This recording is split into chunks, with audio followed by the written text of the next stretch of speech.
Negative वाले को नहीं दिया जा सकता। कौन चला रहा है भाई? आपने एडीएम लाइव क्यों नहीं किया? बच्चे लिख रहे हैं क्या? तुम जानते हो चलाने? क्यों जा रहा है? एडीएम नहीं जाता? बुला फोन करके उसको, हेड को बुलाओ अपने। बच्चे लिख रहे हैं, सुनाई नहीं देता? देखते नहीं कमेंट आप लोग? रोबोट की तरह बैठे रहते हो। हम कर रहे हैं भैया, थोड़ा सा वेट करो। छात्र ही तो हमारे सब कुछ है। ध्यान नहीं देता है। एक भी अगर छात्र को दिक्कत हुई, चाहे वो ऑफलाइन हो या ऑनलाइन हो, तो पीड़ा यहाँ होती है अंदर में, कारण कि आप ही तो हो सब कुछ, और आपको अगर दिक्कत हुई तो फिर क्या मतलब है? क्या कह रहा है? थोड़ा सा वेट करिए, मैं बात कर रहा हूँ तो ना।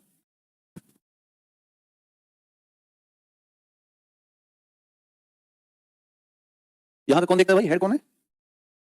अशोक। ये परसों की बात है, मैं आपको बताऊं, और किसी का 2 कुकर छूटा है यहाँ, छोटा छोटा था। अब अच्छा, वो एक कुकर उधर रखा था कल, और हाँ? अब आप लोग भरोसा नहीं होगा ना, होगा ही नहीं, हम जानते हैं, है ना? पर ये सब चीजें अब 3-4 दिन पहले की बात है, यहीं किसी ने भात और सब्जी गिराया था, इतना भात था और उसी के ऊपर सब्जी। तो मैं आया देखा, तो अब आप भरोसा नहीं करोगे नहीं तो फिर थोड़ी देर बाद क्या किया उसने कि ऊपर ऊपर उठा लिया, बस बच्चे नीचे नीचे के छोड़ दिया। फिर हमने कुकुर बुलाया और कुकुर आके उसको खाया। मैं मना नहीं कर रहा हूँ खाना लाने के लिए, लेकिन मतलब भगोना है, कुकर है ना? कल छू लेके आते हो, है ना? कल किसी का, आप बड़ी विश्वास करोगे नहीं, मुझे पता है कल किसी का 3 चक्कू छूट गया था। अरे चक्कू लेके क्यों आते हो? हाँ? मतलब चाकू ले आओ समझ में आता है, चक्कू लेके क्यों आते हो?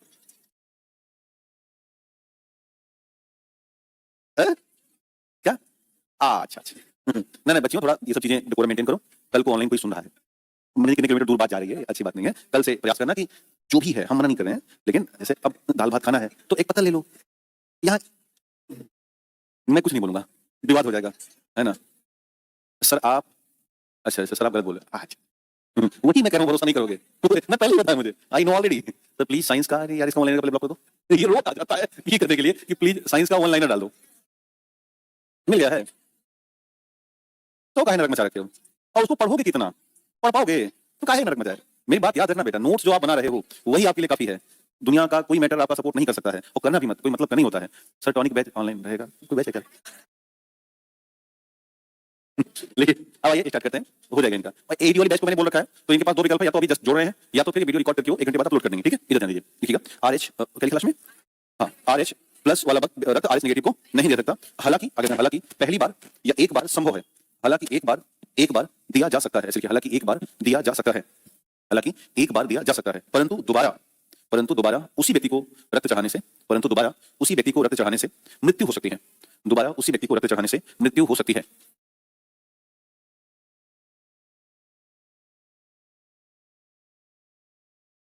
हेडिंग लिखिएगा, एरिथ्रोब्लास्टोसिस फेटालिस। हेडिंग लिखिएगा, एरिथ्रोब्लास्टोसिस फेटालिस। हाँ जी, क्या बेटा? अच्छा इंग्लिश, ठीक। Erythroblastosis fetalis, erythroblastosis fetalis. लिखिएगा, यह एक आरएच फैक्टर संबंधी विकार है। यह एक आरएच फैक्टर संबंधी विकार है। यह एक आरएच फैक्टर संबंधी विकार है, जिसमें जिसमें गर्भ में पल रहे शिशु जिसमें गर्भ में पल रहे शिशु की मृत्यु हो जाती है। जिसमें गर्भ में पल रहे शिशु की मृत्यु हो जाती है। जिसमें गर्भ में पल रहे शिशु की मृत्यु हो जाती है, क्योंकि मां का शरीर क्योंकि मां का शरीर शिशु के खिलाफ क्योंकि मां का शरीर शिशु के खिलाफ एंटीबॉडी का विकास कर लेता है। मां का शरीर शिशु के खिलाफ एंटीबॉडी का विकास कर लेता है। मां का शरीर शिशु के खिलाफ एंटीबॉडी का विकास कर लेता है। एंटीबॉडी का विकास कर लेता है। अब यहां पर ध्यान देना, ये कंडीशन तब बनेगी जब कोई मेल आरएच पॉजिटिव हो और जब कोई फीमेल आरएच नेगेटिव हो। ये दोनों स्थितियां अगर हैं तो इनके द्वारा जो बच्चे का जन्म होगा उनमें 2 संभावनाएं बन सकती हैं, या तो बच्चा आरएच पॉजिटिव होगा या तो बच्चा आरएच नेगेटिव होगा। दोनों संभावनाएं 50-50 हैं, यानी कि 50% आरएच नेगेटिव बच्चा हो सकता है और 50% आरएच पॉजिटिव बच्चा हो सकता है। अगर ये है, और चूंकि बच्चे हैं कहां, तो जवाब होगा ये मां के गर्भ में होंगे, तो हमें जो कनेक्शन लेना है वो मां के आरएच नेगेटिव से लेना है।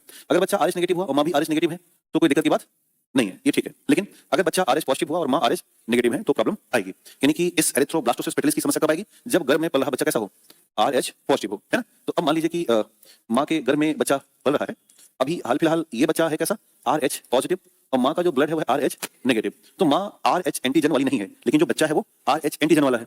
अब माँ का जो शरीर है ना, वो ये मान लेता है कि जो RH पॉजिटिव वाला बच्चा है ये वाकई में एंटीजन है। क्या है? एंटीजन है, यानी कि ठीक वैसा ही जैसा कि वायरस और बैक्टीरिया। तो इससे बच्चे को जब एंटीजन मान लेगा तो क्या करता है कि इस एंटीजन के खिलाफ विकसित कर लेता है एंटीबॉडी, और इसके खिलाफ जब एंटीबॉडी बना लेगा, क्योंकि बच्चा अभी गर्भावस्था में है, बहुत सूक्ष्म लेवल पर है और मां प्रभावी है, तो मां क्या करती है कि अपने एंटीबॉडी का प्रभाव उस बच्चे पर छोड़ देती है और बच्चा गर्भ में ही मर जाता है। हालांकि पहले शिशु की संतान संभव है कि हो जाए, क्योंकि एंटीबॉडी विकसित होते होते 9 माह पूरे हो जाते हैं, लेकिन दूसरी संतान की संभावना बिल्कुल ना के बराबर है, जब तक कि इसका इंजेक्शन, आजकल इंजेक्शन आने लगे हैं तो प्री इंजेक्शन लग जाता है तो प्रभाव खत्म हो जाता है। समझ में आया? इसे आपने बनाया तो नीचे एक नोट डाल देना। क्या बेटा? हाँ हाँ, नहीं तो दिक्कत नहीं है, ये समस्या बेबी पॉजिटिव और मां नेगेटिव। तो नीचे लिखिएगा, बन गया ये? हाँ, चित्र देखो है ना, क्या बैच फास्ट बैच है ना, तो थोड़ा सा साथ में ही लिखते रहा करो, नहीं तो मुझे तो बहुत धीमा पढ़ाने में बहुत अच्छा लगता है, बट वो ये समय नहीं ना अपने पास, तो रिवीजन पर तेजी से फोकस करो। अब अपना जब नहीं क्यों उतारना, इसको समझने के ऊपर है बेटा ना, हमारा काम समझाना है। देखो अपना काम अंतिम रूप में क्या, टिक लगाना। तो बस यहाँ रखो ध्यान में कि हमें इसे मैं नोट में लिखाते चल रहा हूँ सारी बातें, बस पढ़ते चलते लिखिएगा नोट में। लिखिएगा यदि यदि शिशु RH पॉजिटिव हो, यदि शिशु RH पॉजिटिव हो और माँ RH नेगेटिव, तो यह स्थिति उत्पन्न हो जाती है। यदि शिशु RH पॉजिटिव हो और माँ RH नेगेटिव, तो यह स्थिति उत्पन्न हो जाती है। तो यह स्थिति उत्पन्न हो जाती है।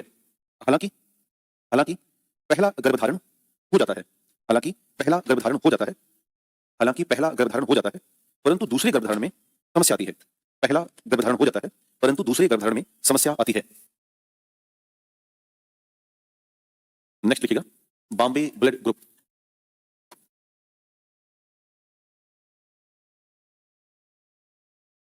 लिखिएगा बॉम्बे ब्लड ग्रुप, अगला टॉपिक है बॉम्बे ब्लड ग्रुप।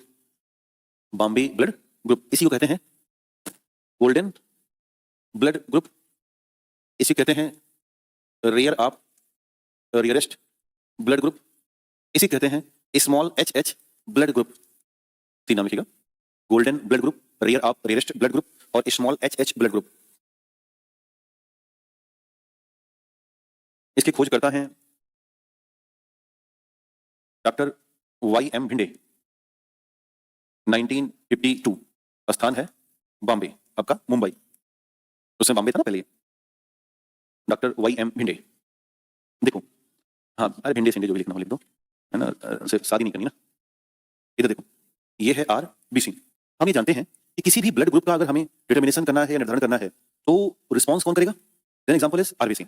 RBC के साथ पाया जाने वाला antigen is to responsible for the determination of blood group, यानी कि रक्त समूह के निर्धारण की जिम्मेदारी ले रहा है। देखो वास्तव में जो हमने एंटीजन A और B बताया, ये एंटीजन A भी मेन एंटीजन नहीं है, बल्कि एक एंटीजन होता है जिसका नाम है एंटीजन H। एंटीजन H, जैसे गूगल की पेरेंट कंपनी का नाम है अल्फाबेट, जानते हो? गूगल अल्फाबेट के अंदर बहुत सारी कंपनियां आती हैं जिनमें से एक है गूगल। वैसे ही जो एंटीजन H होता है, इसके आधार पर बनता है एंटीजन A और एंटीजन B। ये बात ध्यान रखनी है तुमको कि जो रूट एंटीजन है हमारा वो है एंटीजन H। बट अगर हम बात कर रहे हैं बॉम्बे ब्लड ग्रुप में, तो बॉम्बे ब्लड ग्रुप में ये जो रूट एंटीजन H था ये नहीं पाया गया। एंटीजन H ये पाया नहीं गया, अनुपस्थित है, और इसकी जगह पे हमें जो मिला वो मिला एंटीजन स्मॉल h। क्या मिला? Small h। इसीलिए इसका नाम क्या रखा गया? HH blood group. तो एक तो जानकारी ये भी नीचे कॉपी बनाना कि ये एंटीजन H, इसको हम रूट बोलते हैं। ये रूट एंटीजन है जिसके बेस पर A और B मिला था और इसी ने ABO ब्लड ग्रुप बनाया था। लेकिन बॉम्बे ब्लड ग्रुप में ये नहीं है। कौन सा है? ये वाला है एंटीजन H, स्मॉल h और कैपिटल H का मामला है। तो अब आपसे पूछ सकता है एग्जाम में, बहुत कठिन एग्जाम कर दिया, पूछ लेगा कि बॉम्बे ब्लड ग्रुप में कौन सा एंटीजन स्मॉल h, तो वहां पर टिक लगा सकते हो। नीचे नोट में लिखिएगा, बन गया हो तो बताना। लिखिएगा बॉम्बे ब्लड ग्रुप वाला व्यक्ति, बॉम्बे ब्लड ग्रुप वाला व्यक्ति किसी को भी रक्त दे सकता है। बॉम्बे ब्लड ग्रुप वाला व्यक्ति किसी को भी रक्तदान कर सकता है। बॉम्बे ब्लड ग्रुप वाला व्यक्ति किसी को भी रक्तदान कर सकता है। किसी को भी रक्तदान कर सकता है। नोट नंबर 2 लिखिएगा, नोट नंबर 2 लिखिएगा, बॉम्बे ब्लड ग्रुप वाला व्यक्ति केवल, बॉम्बे ब्लड ग्रुप वाला व्यक्ति केवल बॉम्बे ब्लड ग्रुप वाले से ही रक्त ले सकता है। बॉम्बे ब्लड ग्रुप वाला व्यक्ति केवल बॉम्बे ब्लड ग्रुप वाले से ही रक्त ले सकता है। केवल बॉम्बे ब्लड ग्रुप वाले से ही रक्त ले सकता है। केवल बॉम्बे ब्लड ग्रुप वाले से ही रक्त ले सकता है। क्लियर हो गया? तो ये ध्यान रखना, नीचे एक नोट डाल दो, नोट नंबर जो भी होगा। एक नया रक्त समूह है इनरा, INRA, तो लिख देना इनरा रक्त समूह नया रक्त समूह है। इनरा रक्त समूह नया रक्त समूह है। हाँ, नोट नंबर 3 जो भी होगा ये अलग है, बॉम्बे ब्लड ग्रुप अलग है। इनरा रक्त समूह एक नया रक्त समूह है जो कि 2016 में सूरत में पाया गया। इनरा रक्त समूह एक नया रक्त समूह है जो कि 2016 में सूरत में पाया गया, और यह भी दुर्लभ समूह है। 2016 में सूरत में पाया गया और यह भी दुर्लभ समूह है। यह भी दुर्लभ समूह है। यह भी दुर्लभ समूह है। एक और लिख देना, TRIB, नोट नंबर 4 लिखिएगा। TRIB रक्त समूह वर्ष 2025 में, TRIB रक्त समूह वर्ष 2025 में प्राप्त हुआ नया रक्त समूह है। TRIB वर्ष 2025 में प्राप्त हुआ नया रक्त समूह है, जिसे बंगलुरु से प्राप्त किया गया, जिसे बंगलुरु से प्राप्त किया गया, जिसे बंगलुरु से प्राप्त किया गया, जिसे बंगलुरु से प्राप्त किया गया। बंगलुरु नहीं जानते हो, रहने दो भाई, मत लिखो। अगर आपको बंगलुरु लिखने नहीं आ रहा है तो बा लिख के छोड़ दो, जिसे बा से पाया गया। ऐसे एक दिन मैं, आज ही क्लास का है, मैंने कहा कि we know that FM and which is called the frequency modulation. तो मैंने लिखा नहीं, मैंने मुझसे बोल दिया। अब कह रहा सर कि एक अंग्रेजी वाला बच्चा उठा, कह रहा कि अंग्रेजी में बैठे तो मॉड्यूलेशन की स्पेलिंग बता दीजिए। तो मैंने कहा भाई रहने दे, कोई मतलब की बात नहीं है, क्योंकि आपको ठीक है दरोगा वाले पूछे उनका स्वीकार होता है, बट कोई बीपीएससी का पूछे कि प्लीज नो अबाउट या tells about the spelling of modulation, उसको तो मेंस लिखना है, उसको तो 3 घंटे में लगभग 5000 शब्द लिखने हैं, तब जाके नौकरी हासिल करेगा। तो इससे लाख गुना बेहतर है या तो भाषा बदल ले या तो फिर रहने दे भाई, क्योंकि लड़ाई लंबी है ना, आम लड़ाई ना है ये। आज देखो, पहले गांव में एक खेल चलता था दही हांडी वाला, तो गांव में अभी भी चलता ही है, बट हम लोग बड़े गरीब लोग थे, इसमें मटकी में 10 रुपया 20 रुपया का सिक्का डालते थे, लेकिन इस मटकी की जो ऊंचाई थी बहुत ऊपर नहीं थी, ऐसे बांस बांध के टांग देते थे, बस जाके टक से तोड़ देना था, तोड़ने पे मिलता था 10 रुपए। लेकिन जब मैं दिल्ली आया, मैंने देखा कि दिल्ली में हमारी सोसाइटी में 20 मंजिला ऊपर मटकी, लेकिन इसमें रखा है सोने का सिक्का, सोने का सिक्का है, लेकिन ऊंचाई कितनी है 20। सेम यही है नौकरी, जितना ज्यादा शानदार व्यवस्था उतना शानदार ऊंचाई, आसानी से मिलने वाला नहीं है। समझ में आई बात? तो बस जीवन की व्यवस्था है ये। कहां से आ रहे हो ए भैया, कहां से आ रहे हो राजा जी? कहीं से इनकम मन किया, खिलाओ चलते, ऐसा मन किया। ये बैठे थे, उड़ रहे थे, कमरे में थे ये, फिर अचानक इनको एक सपना, गंदा गंदा सपना आया। तो इन्होंने कहा कमरे में रुकेंगे गावा हो जाएगा। तो ये फिर सोचे खिलाओ चलते हैं। फिर पहले एक बार लाइव देखिए, क्लास चल रही है क्या, देखे तो मैं दिख गया, फिर चल चलो। तो बाद ये पहुंच गया आगे, है ना। चलिए, कुछ रेगुलेशन दिमाग में रखा करना भाई। तो लिखा आपने CIRB। अब हम एक नए टॉपिक पर चले, heading blood group and genetics, आनुवंशिकता।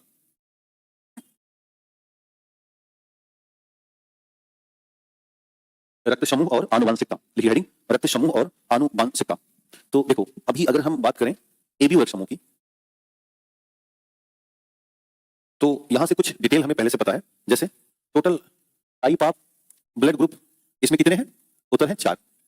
नाम है AB, AB और O। कोई दिक्कत तो नहीं? ठीक, हम ये पता करें कि टोटल नंबर ऑफ एंटीजन कितने हैं, तो आप कहोगे 2, A एंड B। दूसरा, हम अगर पूछे कि टोटल नंबर ऑफ जीन कितने हैं, तो आप कहोगे 3, IA, IB और IO, क्योंकि A और B मिलाओगे तो अपने आप AB हो जाएगा। तो ये एक हमें डेटा मिला, इस डेटा के आधार पर हम जीनोटाइप सेट करते हैं। देखो, 2 शब्द है, एक शब्द होता है फिनोटाइप, ये हमारा भौतिक स्वरूप है। अगर आप अपनी क्लास 6 या 9 की फोटो देख लोगे तो आप अलग थे, आप भरोसा नहीं करोगे घर वालों ने आपको कैसे रंग रखा था, इतने अजीब दिख रहे होंगे आप। आधार कार्ड का तो ठीक है, आप बस 6 की ऐसे एकदम अजान बाबू का हाथ। अब हम सोचते हैं कि घर वाले कितने अच्छे थे, इसके बावजूद हमें वो रोटी देते थे। रोटी देते थे, नाश्ता कपड़ा देते थे, है ना, मामा क्या देते थे, 150 रुपया मिल जाते थे। कहानी वाले इतनी दयालु लोग बहुत धरती पर नहीं पाए जाते, लेकिन वो थे। कारण कि आपका भौतिक स्वरूप चेंज होगा, वो होगा फिनोटाइप। एक शब्द होता है बेटा जीनोटाइप, ये है आनुवंशिक स्वरूप, ये कभी बदलता नहीं है, सदैव स्थिर रहता है ना। ये हमें हमारी माता पिता से मिला, जिसे हम पूरा जीवन काल उसी पे बेस्ड हैं, जिसे कहते हैं गुणसूत्र, यानी कि क्रोमोसोम। ठीक है, तो अगर हम अब एबीओ ब्लड ग्रुप में ये चेक करें कि इसका जीनोटाइप क्या होगा, तो ध्यान देना कि हमारे पास टोटल निकाला जाए। जैसे यदि मैं कहूं कि ये ब्लड ग्रुप है और ये इसका जीनोटाइप है, तो पहला अपने पास है blood group A. Blood group A के 2 जीनोटाइप मिलते हैं, एक मिलता है IA और एक और मिलता है IA-IO। बस इसको ध्यान में याद रखना अपन को। अगर हम ब्लड ग्रुप बी की बात करें तो यहां भी हमें 2 जीनोटाइप मिलेगा, IB या IB-IO। यदि हम AB की बात करें तो चूंकि ये कोडोमिनेंस हो गया, एक A और एक B, यहां पर हमें एक मिलेगा IA और दूसरा मिलेगा IB। यदि मैं बात करूं O की, तो यहां पर भी एक मिलेगा IO और IO। जो एक जैसा होता है इसे कहते हैं होमो, और जो एक जैसा नहीं होता इसे कहते हैं हेट्रो। तो ध्यान देना कि A में एक होमो है और एक हेट्रो है, वैसे ही B में एक होमो है और दूसरा हेट्रो है। बट यहां पर कैसे है, यहां पर को डोमिनेंट है, यानी कि आपस में दोनों सह प्रभावी हैं। जितना प्रभाव A का है उतना ही प्रभाव B का है, और ये दोनों सामान्य हैं, इनमें एक ही जैसा है, और इसको हम जनरल या सामान्य मानते हैं। तो अब आपको ये ध्यान रखना होगा, कई बार एग्जाम में यही पूछ लेंगे कि रक्त समूह A के जीनोटाइप कौन से हैं, तो 2 टिक लगाना है, एक है होमो एक है हेट्रो। B में होता है होमो और हेट्रो, AB में होगा कोडोमिनेंस, O में होगा जनरल। तो अब इसी के बेस पर हम ये दिखाते हैं कि रक्त समूह अगर माता पिता का इतना है तो उनके बच्चों में कौन सा रक्त समूह होगा, ये क्वेश्चन निकालने का प्रयास करते हैं। तो पहले ये आप कॉपी बना लीजिए, फिर आपको क्वेश्चन सिखाते हैं। देखिए क्वेश्चन नंबर 1, जल्दी बनाइए, बस इसको याद रखना है, जहन में रखना है। ए मतलब I A I A I A I O, B मतलब I B I B I B I O, A B मतलब आई ए आई बी, ओ मतलब आई ओ आई ओ, बस ये ध्यान में रखना। हाँ सामान्य बेटा, जनरल, सामान्य जनरल, यहां तक हो गया। ठीक, अब हम क्वेश्चन सीखते हैं। लिखिएगा, यदि यदि पिता का रक्त समूह ए और माता का बी है, क्वेश्चन नंबर 1 लिखिएगा, यदि पिता का रक्त समूह ए, पिता का रक्त समूह ए और माता का रक्त समूह बी है, तो उनके बच्चों में रक्त समूह की संभावना क्या होगी। यदि पिता का ए माता का बी, तो उनके बच्चों में रक्त समूह की संभावना क्या होगी। धैर्य रखो भाई, आता है ना तो धैर्य रखना है, नहीं आता तो वेट करना है। तो पिता का और माता क्या है, बी है। अब मेरी एक बात हमेशा रखिएगा, जब भी आपको ये सवाल लगाने हो, हमेशा ए और बी कंडीशन में होमो नहीं लेना है। कौन सा लेना है, हेट्रो। तो वहीं साइड में लिख देना कि सदैव हेट्रोजीनोटाइप का उपयोग किया जाएगा। याद रखना ये बात, लिख देना सदैव हेट्रोजीनोटाइप का उपयोग किया जाएगा ए और बी के मामले में, क्योंकि दोनों है ही और सब तो एक ही है। देखिए सदैव हेट्रोजीनोटाइप का उपयोग किया जाएगा ए और बी के मामले में, ए और बी के मामले में, क्लियर, ए और बी के मामले में, क्लियर। तो ये आपको ध्यान रखना है। अब देखो, यदि मैं कहूं कि पिता को आई ए से आई ए में आई बी में गुणा करना है, तो पहला मिला आई ए आई बी, इसका मतलब क्या हो गया, ए बी, यानी कोई बच्चा होगा जिसका ब्लड ग्रुप ए बी हो जाएगा। फिर आपको यही गुणा आगे वाले से कर लेना है, तो मिला आई ए आई ओ, इसका मतलब क्या हुआ, ए हुआ ना, हेट्रो वाला ए। अब आपको सेम यही कहानी ऊपर वाले से दोहरानी है, आई ओ को आई बी से, तो आप आई बी और आई ओ वो सेट करने के लिए हमने बी आगे कर दिया। अगर आप इसका पूछोगे तो ये बी है, और सेम आगे वाले से कर लेते हैं, तो क्या मिला, आई बी और आई ओ, अच्छा आई ओ और आई ओ, यानी अर्थात बच्चों में ओ भी होगा, बी भी होगा, ए होगा, ए भी होगा, यानी कि सभी तरह की संभावनाएं हैं, ऑल टाइप ऑफ पॉसिबिलिटीज, सभी तरह की संभावनाएं हैं। क्या ये समझ में आ गया। ठीक, अगला आप लगाना, अब सभी तरह की संभावनाएं हैं, सभी तरह की संभावनाएं लिखिएगा। यदि क्वेश्चन नंबर 2 लिखिएगा, ये शायद पहले लगाओ इसको अच्छे से, एक तो सीख लो अच्छे से।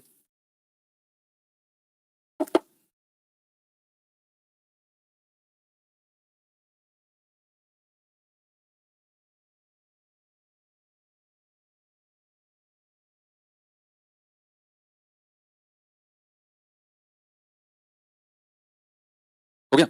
अब लिखिएगा, यदि पिता ए और माता का रक्त समूह ए है, दोनों का ए, यदि पिता का ए और माता का रक्त समूह ए है, क्वेश्चन नंबर 2 है, यदि पिता ए और माता का भी ए है, तो आप कौन सा लोगे, हेट्रो की होमो। हाँ देखो, होमो लिया जा सकता है, लेकिन ना बहुत बार करना पड़ेगा, हेट्रो एक ही बार में निकाल देता है। तो अब इसको लगा के देखो जरा, जैसे मैंने पहला वाला बताया वैसे इसको लगाओ, तो बहुत सिंपल सही है। एक हो गया आई ए आई ओ, दूसरा हो गया आई ए आई ओ, ये तो हुआ। अब हमें मल्टीपल कर लेना है, तो एक गुणा यहां से यहां करेंगे तो निकलेगा आई ए, फिर अगले वाले से कर लेंगे, निकलेगा आई ओ, इसका आ गया ए, इसका भी आ गया ए। अब ऊपर वाले से करेंगे आई ए, फिर आगे वाले से, सॉरी मैं इसे आई ओ, और फिर आगे वाले से करेंगे तो आई ओ और आई ओ। एक परसेंट नहीं चलता बेटा इसमें, ओ। तो आप देखिए, तो अगर कॉमन ले लें, इसमें कॉमन चलता है बेटा, तो कॉमन हो गया ए और एक हो गया ओ, दो की संभावनाएं हैं, या तो ए होगा या तो कौन सा नहीं होगा, ये दो नहीं होंगे। लग गया। क्वेश्चन नंबर 3 लगाइए, देखिए यदि पिता ए बी और माता ये, अच्छा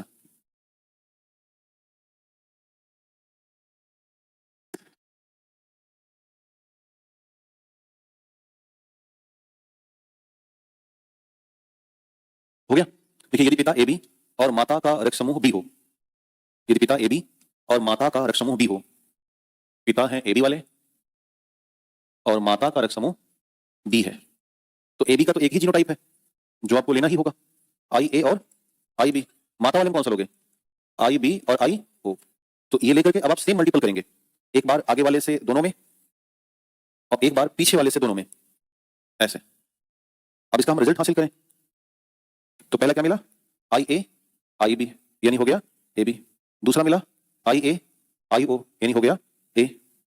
फिर आई बी ये तो ये हो गया बी। फिर आई ओ क्या हो गया बी। तो कॉमन अगर करें तो क्या क्या मिला, ए मिला, बी मिला, ए भी मिला, क्या नहीं होगा, ओ नहीं है। तो अब तो आप कोई भी लगा सकते हो, एक और लगाओ फिर। हाँ हाँ हाँ, छोटी सी रीजनिंग है ये, बस नॉर्मल सी। नहीं बेटा, ओ कैसे लिख सकते हो, ओ का जीनोटाइप क्या होता है, ओ होता है ना, कैसे लिख सकते हो, अपनी कॉपी में चेक करो जी, ओ का जीनोटाइप क्या होता है, आई ओ तो बनेगा ना वो। एक और दिया जाए, ठीक, लिखिएगा यदि पिता ओ है और माता ए बी है, यदि पिता का रक्त समूह ओ है और माता का रक्त समूह ए बी है, पिता का रक्त समूह ओ और माता का रक्त समूह ए बी, तो इसमें तो एक ही तरह का जीनोटाइप है, तो लिखो इसके नीचे ओ का होगा आई ओ, ए बी का होगा आई ए आई बी। सेम वही कहानी, पहले वाले से दोनों को गुणा करो, फिर दूसरे वाले से दोनों को गुणा करो, और नीचे रिजल्ट पाओ जाओगे आप। आई ओ आई ए, यानी एक ब्लड आ गया ए, आई ओ आई बी आ गया बी, आई ओ आई ए आ गया ए, आई ओ आई बी क्या गया, कॉमन कर लोगे ए, और क्या नहीं होगा, ए भी नहीं होगा, ओ नहीं होगा। क्या लाइन पकड़ रहे हो? एक लास्ट और लिख लो, देखिएगा यदि, हाँ पहले इसको लगा लो जो लोग नहीं लगा पा रहे हैं। देखो अब इसको भी ना लगा पाओगे तो हद ही है ना, बहुत इजी है ये। फिर मैं आपको प्लस माइनस सिखाता हूँ। क्या? अच्छा हाँ हाँ, पी लेते हैं भैया, थैंक यू।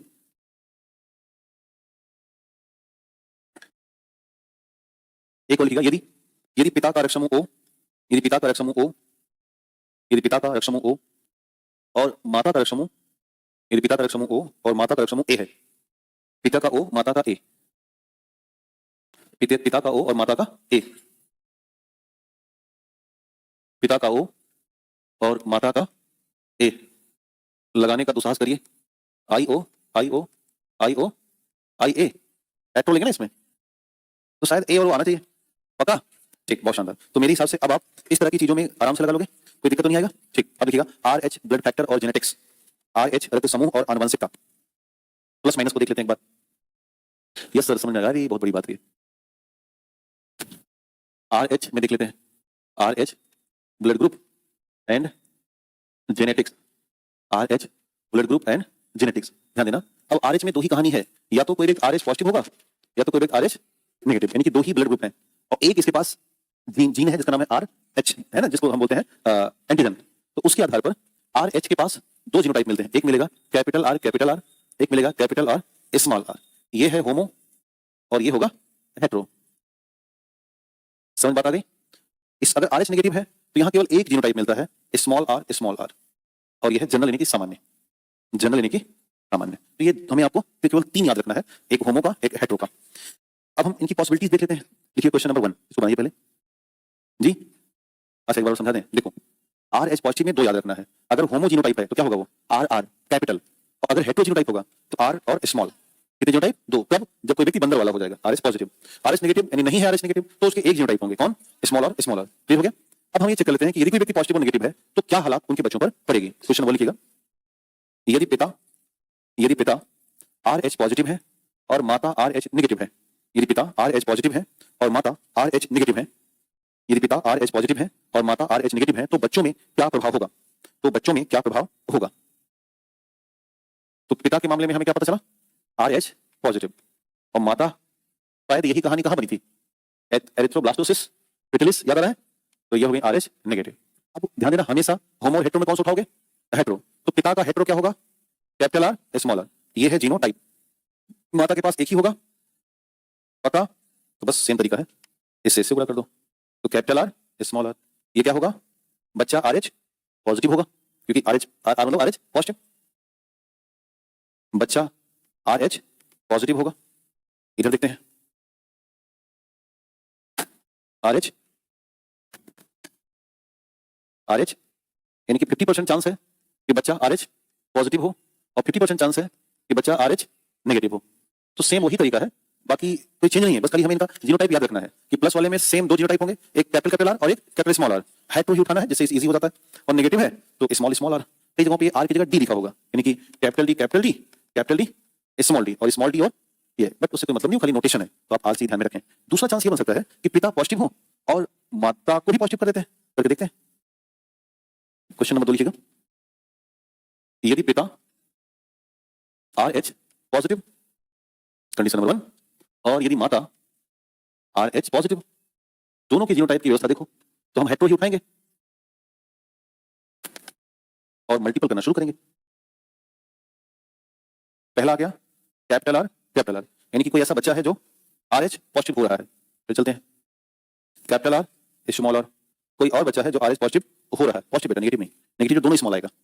फिर ऊपर देखते हैं कैपिटल आर स्मॉल आर, अगला बच्चा भी कैसा हो गया?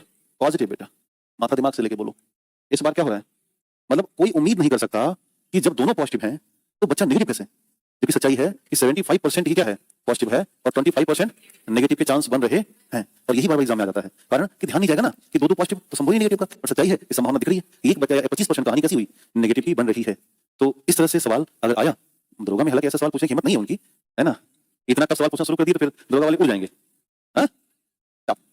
तो समझ में आया, इस तरह से लग सकता है।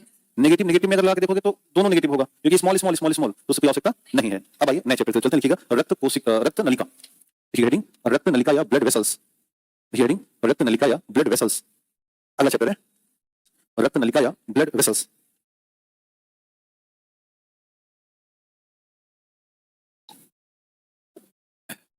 देखो अपने पास दो बड़े आकार की और रक्त नलिकाएं हैं। एक है आर्टरीज या इन्हें कहते हैं धमनी, और एक और है जिन्हें कहते हैं वेन्स यानी कि सिरा। और जहां पर आर्टरी और वेन्स आपस में मिलती हैं, कहीं तो ऐसा होगा, क्योंकि हम जो प्राणी हैं वो क्लोज्ड ब्लड सर्कुलेटरी सिस्टम वाले हैं। अर्थात क्लोज मतलब होता है बंद, हमारा रक्त कभी भी बाहर नहीं निकलता, नहीं तो हम मर जाएंगे। तो इस धमनी से सिरा में ब्लड ट्रांसफर होगा। धमनियां मोटी हैं और मांसलदार हैं, यानी कि ये है थिक, लेकिन सिराएं थिन हैं, पतली हैं। अब इस वजह से जो मोटा होगा और जिसमें अंदर का हिस्सा थोड़ा, यहाँ पे देखना, ये जो हिस्सा है ये वाला जो मैं आपको रेड कलर में दिखा रहा हूँ, इसको देखो जरा, और यहाँ देखना इनका पूरा हिस्सा। मैं आपसे पूछूं किसका आपको डायमीटर ज्यादा लग रहा है? सिरा का? पक्का? हाँ, मैं फिगर देख के बताना है, कोई ज्ञान नहीं बताना। तो अभी हमें जो डायमीटर ज्यादा लग रहा है, कैसा लग रहा है? सिरा का, बिल्कुल। देखो ये जो डायमीटर है या व्यास है ना, इसको कहा जाता है ल्यूमेन। क्या बोलते हैं? ल्यूमेन। इनका ल्यूमेन बड़ा है, बट अगर इन महाशय का ल्यूमेन चेक किया जाए तो इनका जो ल्यूमेन है वो छोटा है। ल्यूमेन छोटा होने से जब कोई पानी आप पतली नली से गुजारोगे तो प्रेशर बढ़ेगा कि घटेगा? प्रेशर बढ़ जाएगा। अर्थात यहाँ पर जो ब्लड का प्रेशर है, बीपी है, वो बहुत हाई होगा। साथ में बनाते रहना, वेट मत करना, ठीक है? नहीं तो मैं ऐसे क्रॉस करा दूंगा। समझना है तो चित्र बनाना पड़ेगा, बिना चित्र बच्चे बायोलॉजी पॉसिबल नहीं है। तो इसलिए समझो, बनाओ, आगे बढ़ो। सर प्लीज प्रिंट वाला पीडीएफ अपलोड कर दो।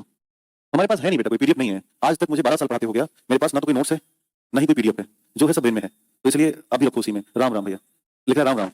अरे ठीक है, क्या क्यों ऐसा किसने बता दिया आपको पीडीएफ पढ़ने के लिए? और तरह के, क्योंकि अब ये चूंकि पाइप थोड़ी सी चौड़ी है तो यहाँ पर जो ब्लड का फ्लो होगा वो प्रेशर यहाँ पर कम होगा। अब सोचो, एक जगह बहुत हाई प्रेशर, एक जगह बहुत लो प्रेशर, अगर आप इसको डायरेक्ट अटैच कर दोगे तो चीजें बहुत कॉम्प्लिकेटेड हो जाएंगी।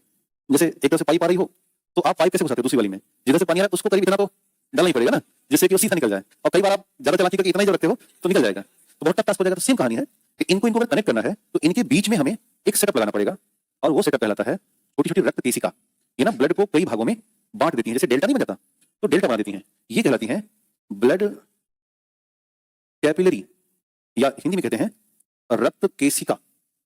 रक्त केशिका ये है धमनी व सिरा के बीच, धमनी व सिरा के बीच। ध्यान देना, जो धमनियां होती है ना, इसमें ज्यादातर जो ब्लड बहता है वो ऑक्सीजन अपने पास रखता है, ऑक्सीजनेटेड ब्लड लेके चलती हैं ये। और जो सिराएं होती हैं ये ब्लड जो लेके बहाती हैं वो होता है कार्बन डाइऑक्साइड वाला ब्लड। तो ये चित्र बन गया हो तो हम लोग दो हिस्सों में बांटते हैं कॉपी को ऐसे, और एक तरफ लिखना है धमनी यानी आर्टरी, और एक तरफ लिखना है सिरा यानी वेन। तो चित्र को पूरा करो, लिखित बातों को सेट करो, और फिर दो हिस्सों में बांटो कॉपी को।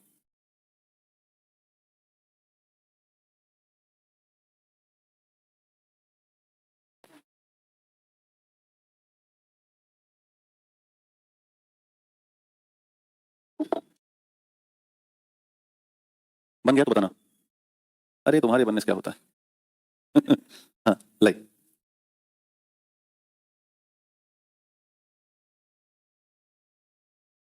अच्छा, एक बार इसलिए एक्सेप्ट, इनका सवाल है कि आपने सर कहा कि आरएच पॉजिटिव वाला ब्लड आरएच नेगेटिव को दे दिया जाए तो पहली बार दिक्कत नहीं होती। ऐसा इसलिए ना कि टाइम लगता है एंटीबॉडी बनने में। एंटीबॉडी अचानक नहीं बनता बेटा, कई महीने लग जाते हैं। जब तक वो बनेगा तब तक वो नॉर्मल हो जाता है। दोबारा अगर आप अटैक करोगे तो पहले से बन के बैठा रहेगा। जैसे समझो किसी के यहाँ चोरी करने गए तो चोरी करके निकल गए, आपको लाठी वाठी मारा लेकिन लगा नहीं आपको, आप सड़क गए और सामान लेके निकल लिए, मामला रफा दफा हो गया। लेकिन इस बार उसको पता था कि आप आओगे शुक्रवार को रात को 9 बजे फिर से। किसी ने बता रखा था कि ये अंकुर नामक एक चोर आएगा, किसी नाम तो नहीं इधर, ठीक, जो रात को 9 बजे दक्षिण दरवाजे से प्रवेश करेगा। तो इस बार उन्होंने क्या किया है कि कट्टा लेके बैठे हैं वो। वही वाली हाल है जैसे 3 बच्चे करते हैं, दरवाजा पीट के भागा। तीसरा बहती हवा सा, तीसरा उसके बाद गाना चला बहती हवा सा, जानिए कहां गया तुझे ढूंढो। तो वो वाली हालत हो जाएगी। अगर इस बार बीमारी आई तो पहले से एंटीबॉडी बना के बैठा है और पटक इतना मारेगा वहीं पे कि कोई बचाने वाला नहीं होगा, तो इसलिए दोबारा मौत हो जाएगी। पहली बार में चीजें नॉर्मल रहती हैं। हो गया? चलिए, तो धमनी और शिरा को बांटिए कॉपी में। धमनी में लिखिएगा नंबर 1, लिखिएगा धमनी। धमनी प्रायः हृदय से, धमनी प्रायः हृदय से रक्त शरीर में पहुंचाती है। धमनी प्रायः हृदय से रक्त शरीर में पहुंचाती है जी। अरे छोड़ो भाई, डॉक्टर बना है कोई मतलब नहीं ना उसका, ऐसा सवाल नहीं आएगा। हाँ, इत्तेफाक पूछ रहे हैं, चिंता मत करो, चिंता मत करो ये आप बस दरोगा बनो तो नहीं लगता तनाव आ गया है। चलिए, तो 9 महीना बाद ही तो बच्चा दोबारा होगा रे भाई, बीच में कैसे हो जाएगा वही हाल है। एक बार हुआ क्या कि एक लोग के यहाँ बच्चा पैदा हुआ, तो बहुत पहले की बात है, तब टेलीफोन का जमाना नहीं था, तो एक आता था टेलीग्राम जिसको बोलते हैं तार। तो जब कोई बहुत इमरजेंसी की केस होती थी तो तार मारना पड़ता था, तो वो 24 घंटे से कम समय में खबर आ जाती थी, बट उसमें बहुत लिमिटेड लिखना होता था कि राम किशोर मर गए, बस इतना लिखते थे, है ना, ज्ञानमती को लड़का हुआ, हो गया। अब इतनी खबर होने के बाद क्लियर हो गया कि 7-8 शब्दों का ही खेल था उसमें। तो उन्होंने देखा लड़का पैदा हुआ बट वो बीमार हो गया, वो हॉस्पिटलाइज किए तो लगा कि मर जाएगा, तो उन्होंने मरने से ठीक पहले तार मार दिया कि लड़का हुआ तो ऊपर मर गया। इधर वो लड़का वो जिंदा था, वो बदमाश था, वो जी गया उसने कहा कि अभी मुझे जीने दो मुझे जीने दो, ऐसा कहने लगा। तो अब दोबारा उन्हें तार मारने का मौका नहीं लगा कि दोबारा तार मार के बताएं कि जो मरा था वो मरा नहीं, वो जी गया है। वो 3 महीने बाद खुद ही आ गए, तो 3 महीने खुद आ गए, लड़का लिया रहे हैं। तो अब गाँव वाले घर में सोच रहे यार वो मर गया था, तो आगामी में 9-10 ये इतनी जल्दी कैसे, सुना तू रैपिड एक्शन नहीं सोच रही तो बड़ा शंका में गए गाँव वाले कि उनको लगा कि लगता है भैया कहीं से नहीं, नेगेटिव से पॉजिटिव कहीं लगता है बहुत दुखी रहे होंगे, तो पत्नियां रो रही थी, तो लगता है लड़का कहीं गोद ले लिए हैं, तो पूछे कि ये मतलब कैसे, how how how how it is possible, है ना, व्हाट इज द प्रोसेस फिर मामला ये हुआ, तो बताया उन्होंने कि बेसिकली मुझे लगा कि मर जाएगा, बट वो मरा नहीं, एग्जैक्टली वही बालक है जिसके लिए आप रो चुके हो, है ना। तो अब इसका आप सम्मान करिए। तो कहने का है कि पहले जो कम्युनिकेशन सिस्टम था वो कितना ज्यादा डिलेइंग था। आजकल तो किसी का फोन ना उठाओ तो जीवन में नरक मच जाए जैसे कोई अगला फोन कर दिया, आपको इन लोग पता होगा इस बारे में कि अगर कोई महिला मित्र की फोन कर दी और ये ना उठाए तो पता क्या करती है वो तो अल्ट्रा बदमाश, वो कलेश मचाएगी। वो कैसे मचाएगी? एक बार फुल घंटी, 3 बार कुर कितने मिस कॉल हो गए। अब आप अगर फोन कर दिए तो किस पे कलेश मचाएगी वो कि 4 बार फोन किए तो मर कहाँ रहे थे तो जो अभी ना बिल्कुल मौका नहीं है, वापस आते हैं। अब लिखिए सिरा। हाँ जी, हाँ ये क्या है, ठीक, तो कुछ ज्यादा नहीं कर रहा है, अच्छा बाजा वाला है, तब बजन के बाद, वेरी नाइस तो लिखा धमनियां क्या करती पाया हृदय से रक्त को शरीर तक। अब लिखिएगा सिराएं, लिखिएगा सिराएं। अरे भाई जो नचनिया टाइप के होंगे ना अंदर से, चलिए ये सिराएं शरीर से रक्त को हृदय तक ले जाती हैं। सिराएं शरीर से रक्त को हृदय तक ले जाती हैं। सिराएं शरीर को, सिराएं शरीर से रक्त को हृदय तक ले जाती हैं। शरीर से रक्त को हृदय तक। तो ये वाली कैसे चली? हार्ट टू बॉडी, और ये कैसे चली? Body to heart. Number 2 point लिखिएगा, लिखिए इनमें ऑक्सीजन युक्त रक्त, इनमें ऑक्सीजन युक्त रक्त का प्रवाह होता है।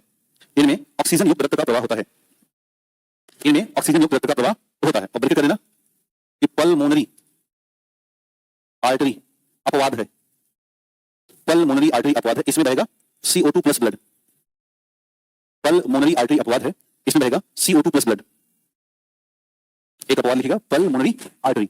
इधर जाना, लिखिएगा सिरा में CO2 प्लस ब्लड का बहाव होता है। सिरा में CO2 प्लस ब्लड का बहाव होता है। सिरा में CO2 प्लस ब्लड का बहाव होता है। और यहां ब्रेकर कर देना कि पल्मोनरी वेन अपवाद है। पल्मोनरी वेन अपवाद है, इसमें O2 प्लस ब्लड का बहाव होगा। पल्मोनरी वेन अपवाद है, इसमें ऑक्सीजन प्लस ब्लड का बहाव होगा।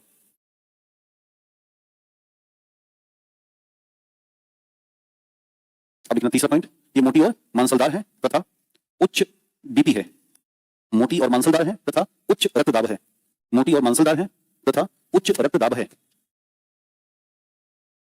पतली है तथा निम्न रक्तदाब है। पतली है तथा निम्न रक्तदाब है।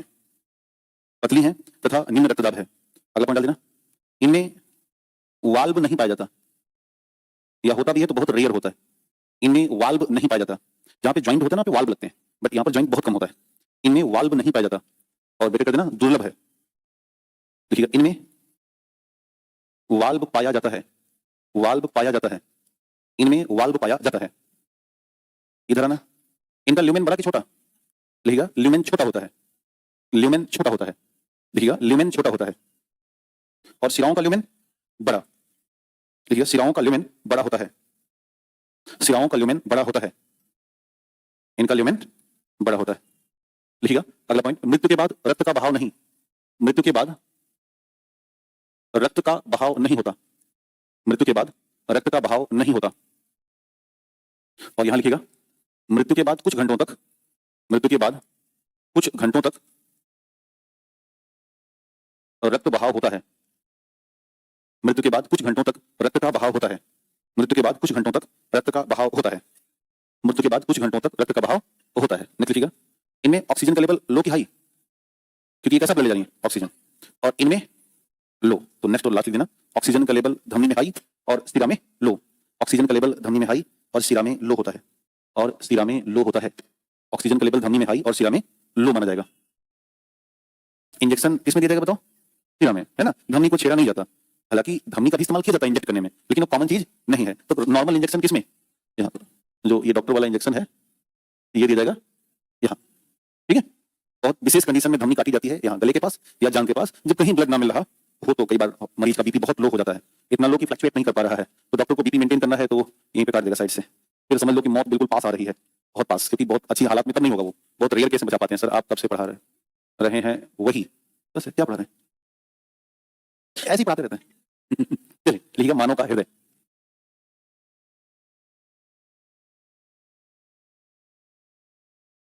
लिखिएगा मानव का हृदय, मानव का हृदय। देखो एक होती है, एक होता है उतक, जिसे कहते हैं पेशी उतक या मस्कुलर टिश्यू बोलते हैं अंग्रेजी भाषा में। ये तीन तरह का होता है, एक होता है रेखित, एक होता है अरेखित, और एक होता है हृदय पेशी उतक। और जो ये हृदय पेशी उतक है, इसी से मिल करके निर्माण होगा हृदय का। तो अपनी कॉपी में परिचय लिखिएगा कि हमारा हृदय एक पेशी अंग है, हाँ परिचय लिखिएगा, हमारा हृदय एक पेशी अंग है, मस्कुलर ऑर्गन है, इसको बोलते हैं कार्डियक मस्कुलर टिश्यू।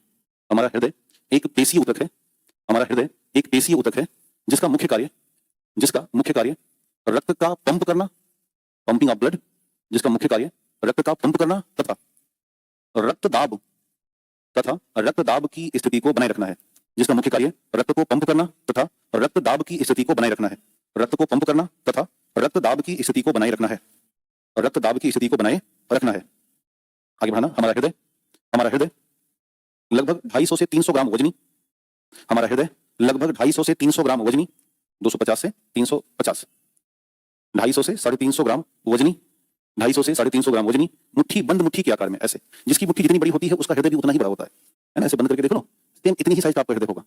हाँ तो इतना ही है। तो बॉडी स्ट्रक्चर के हिसाब से हृदय बनेगा ना, अब शरीर इतनी बड़ी हृदय इतना फ्री रहेगा, जैसा बॉडी स्ट्रक्चर वैसा ही हृदय का आकार, ये एवरेज है, ऑन एवरेज। महिलाओं के हृदय ऑलरेडी छोटे ही होते हैं और पुरुषों के हृदय उससे मतलब नहीं है, मतलब बॉडी स्ट्रक्चर से है। जितना बड़ा हृदय है, 5 रुपए उधार मांग ले तो नहीं, नाटक करते हो। अगर फोन करते भाई फेफड़ा फट गया 5 रुपए दे दे, ये फोटो खींचो, फोटो खींच भेजो, तो एआई से बोल देगा फटे हुए फेफड़े फोटो बनाओ, दे देगा, तभी भरोसा नहीं है, लेकिन कल मिलना भाई तो दे देंगे, कल मिलने लायक रहेगा तो दोगे। बच्चियां हमारी इमोशनल फूल हैं, भावनात्मक होती हैं ये। अगर इनसे कोई 100 रुपया मांगेगा, इनके पास 100 रुपया है, भाई तू ले जा, हम अपना, ऐसा नहीं है नाना, ऐसा है। ऐसा है नहीं है, लिखिएगा तथा यह एक बंद मुट्ठी के आकार में, एक बंद मुट्ठी के आकार में है, 12 सेंटीमीटर लंबा, आगे बढ़ना, 12 सेंटीमीटर लंबा, 9 सेंटीमीटर चौड़ा, 12 सेंटीमीटर लंबा, 9 सेंटीमीटर चौड़ा और 6 सेंटीमीटर मोटा होता है, और 6 सेंटीमीटर मोटा होता है। 12 लंबा, 9 चौड़ा और 6 मोटा होता है, 12 सेंटीमीटर लंबा, 9 सेंटीमीटर मोटा और 6 चौड़ा और 6 सेंटीमीटर मोटा होता है, तथा वक्ष गुहा में बाईं ओर स्थित है, तथा वक्ष गुहा में बाईं ओर स्थित है, थोरेसिक कैविटी, वक्ष गुहा में बाईं ओर स्थित है, वक्ष गुहा में बाईं ओर। अपने आप को तो बताइए मैं यही हूं भाई, देख ले, धक धक कर रहा है वो, खुद ही पंप तोड़ा हुआ है, तो उसके लिए एग्जाम में सवाल आपने कभी पूछा नहीं, इसलिए कि हृदय किस ओर स्थित होता है, बायां। हाँ ऐसे हैं लोग, यही बैठी हैं। ये वो हैं कि अगर 500 रुपए मान लो सामान लेके गई, 500 पकड़ाई, तो उसने कहा कि 20 रुपए है, हाँ लीजिए। अब उसने 20 रुपए भी लिया, 500 लिया, और काट के उधार काट के पैसा लौटा दिया। अब रास्ते पर सोच रहे हैं 20 रुपए ले लिया, 500 भी ले लिया, टोटल सामान कितने का होगा? चलो ठीक है, जो भी दिया होगा। ऐसा तो नहीं, कुछ है बच्चियां ना, मैं कुछ कह नहीं रहा हूँ, मैं कहाँ कर रहा हूँ, जब बढ़ाई करनी नहीं कर रहा हूँ, हर बात वही है। क्या दिमाग लगाना नहीं लगाएंगे। अब लिखा हृदय की संरचना, हृदय की संरचना, हृदय की संरचना, और इस चित्र के माध्यम से इसे सीख लीजिएगा।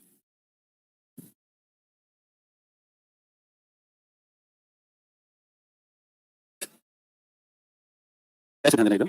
तो पहला ध्यान देना, लिखिए नंबर 1। अब मन करे तो बना लो, ना मन करे तो यहां देख करके लिखो। लिखिए नंबर 1, लिखिए। हाँ, लिखते रहो। अच्छा, साइड में फिर बनाओ फिर से। बहुत सिंपल है। एक लाइन ऊपर खींचो, एक बराबर से ऐसे गोला मार दो, नीचे लाओ, एक तरफ हो गया। फिर ये ऊपर ले जाओ, यहां पर हृदय ही हृदय मिलते हैं, दुपट्टा ही दुपट्टा, पर्दा ही पर्दा। तो ऐसे क्या बन गया ये चाइना हृदय का।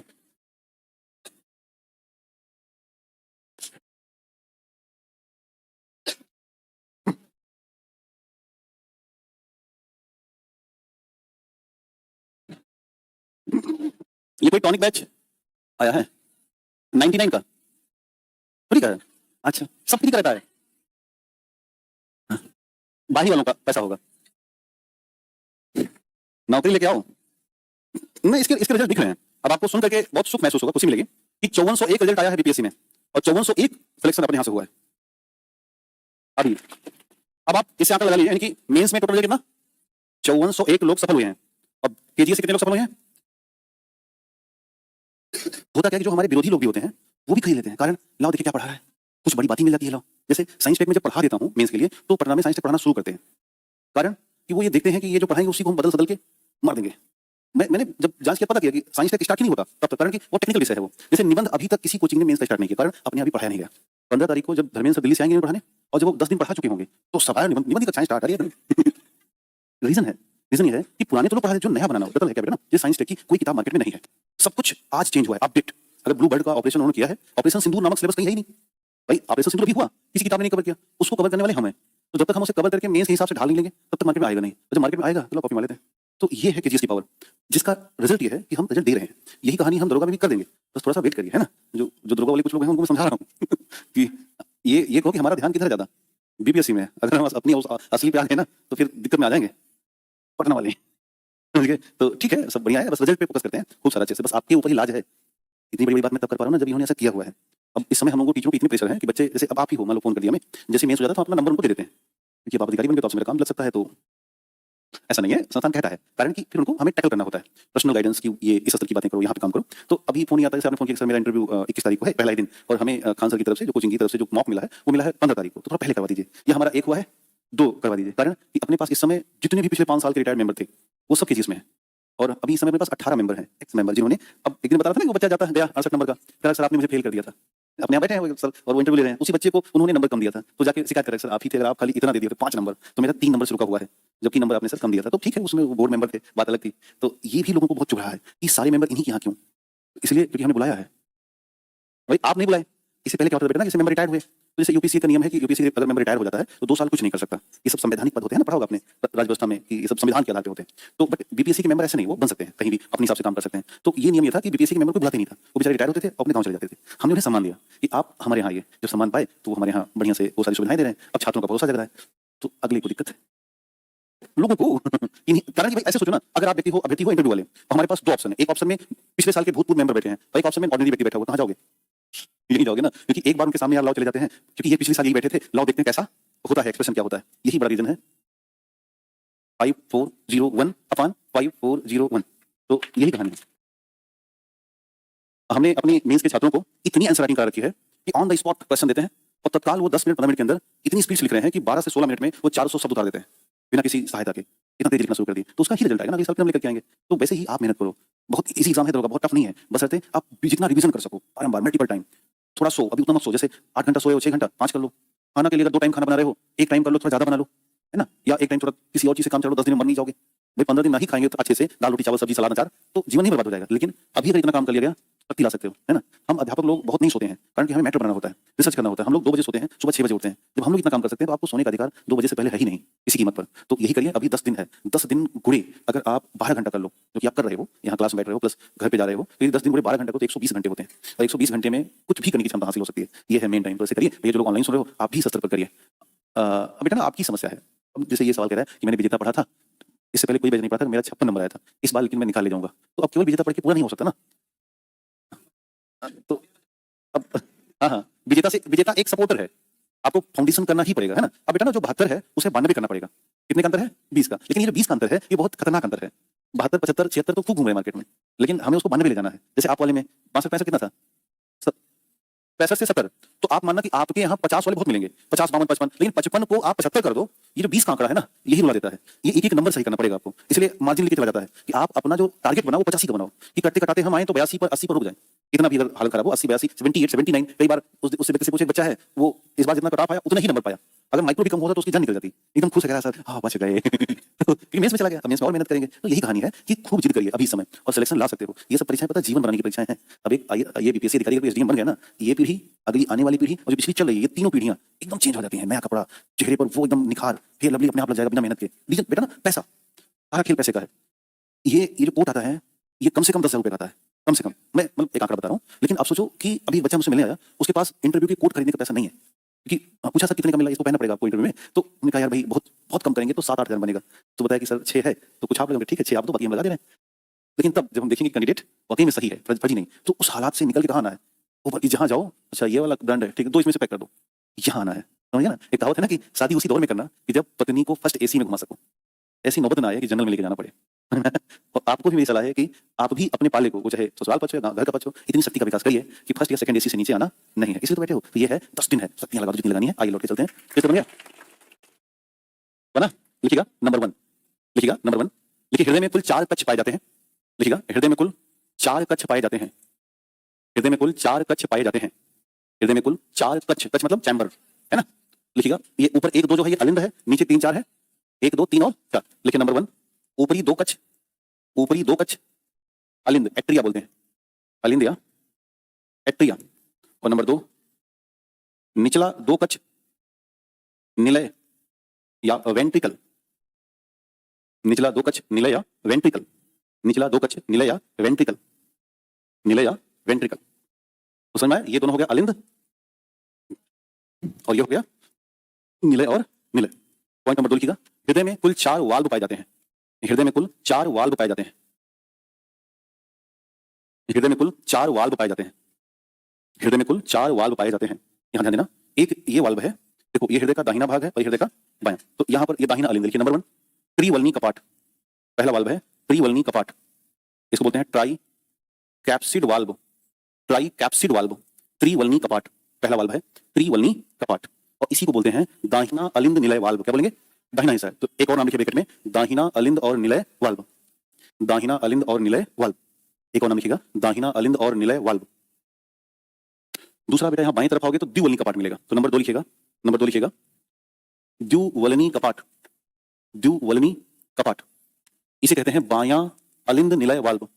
बायां अलिंद निलय वाल्व, बायां अलिंद निलय वाल्व, बायां अलिंद निलय वाल्व। नंबर 3 लिखिएगा, पल्मोनरी वाल्व। Pulmonary valve. तो नंबर 4 लिखिएगा, महाधमनी वाल्व। नंबर 4 लिखिएगा, महाधमनी वाल्व। नंबर 4 लिखिएगा, महाधमनी वाल्व। अब अगली डाल देना, एसए नोड। SA node. तो आज की क्लास यहीं तक रहेगी, अगली क्लास आपकी है कि नहीं अभी, तो उसका इंतजार कीजिए। Thank you.